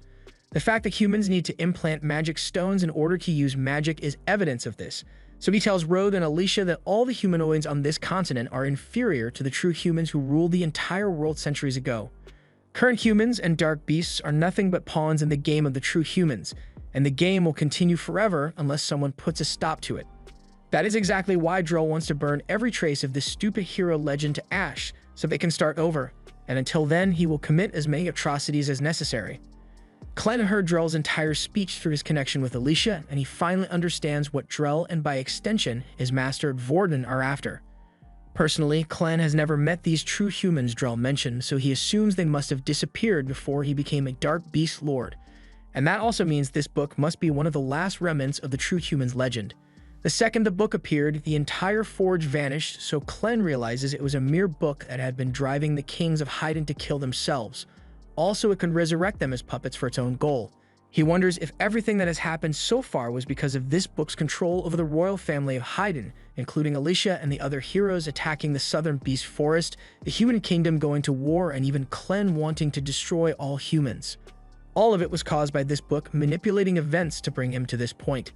Clem laughs at the absurdity of this situation and at himself for being manipulated so easily, even though he's a Dark Beast Lord.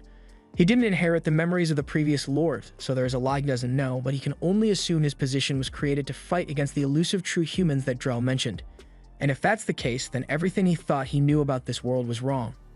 In fact, now that he thinks about it, he wonders why he was even bothering himself with this baby in the first place.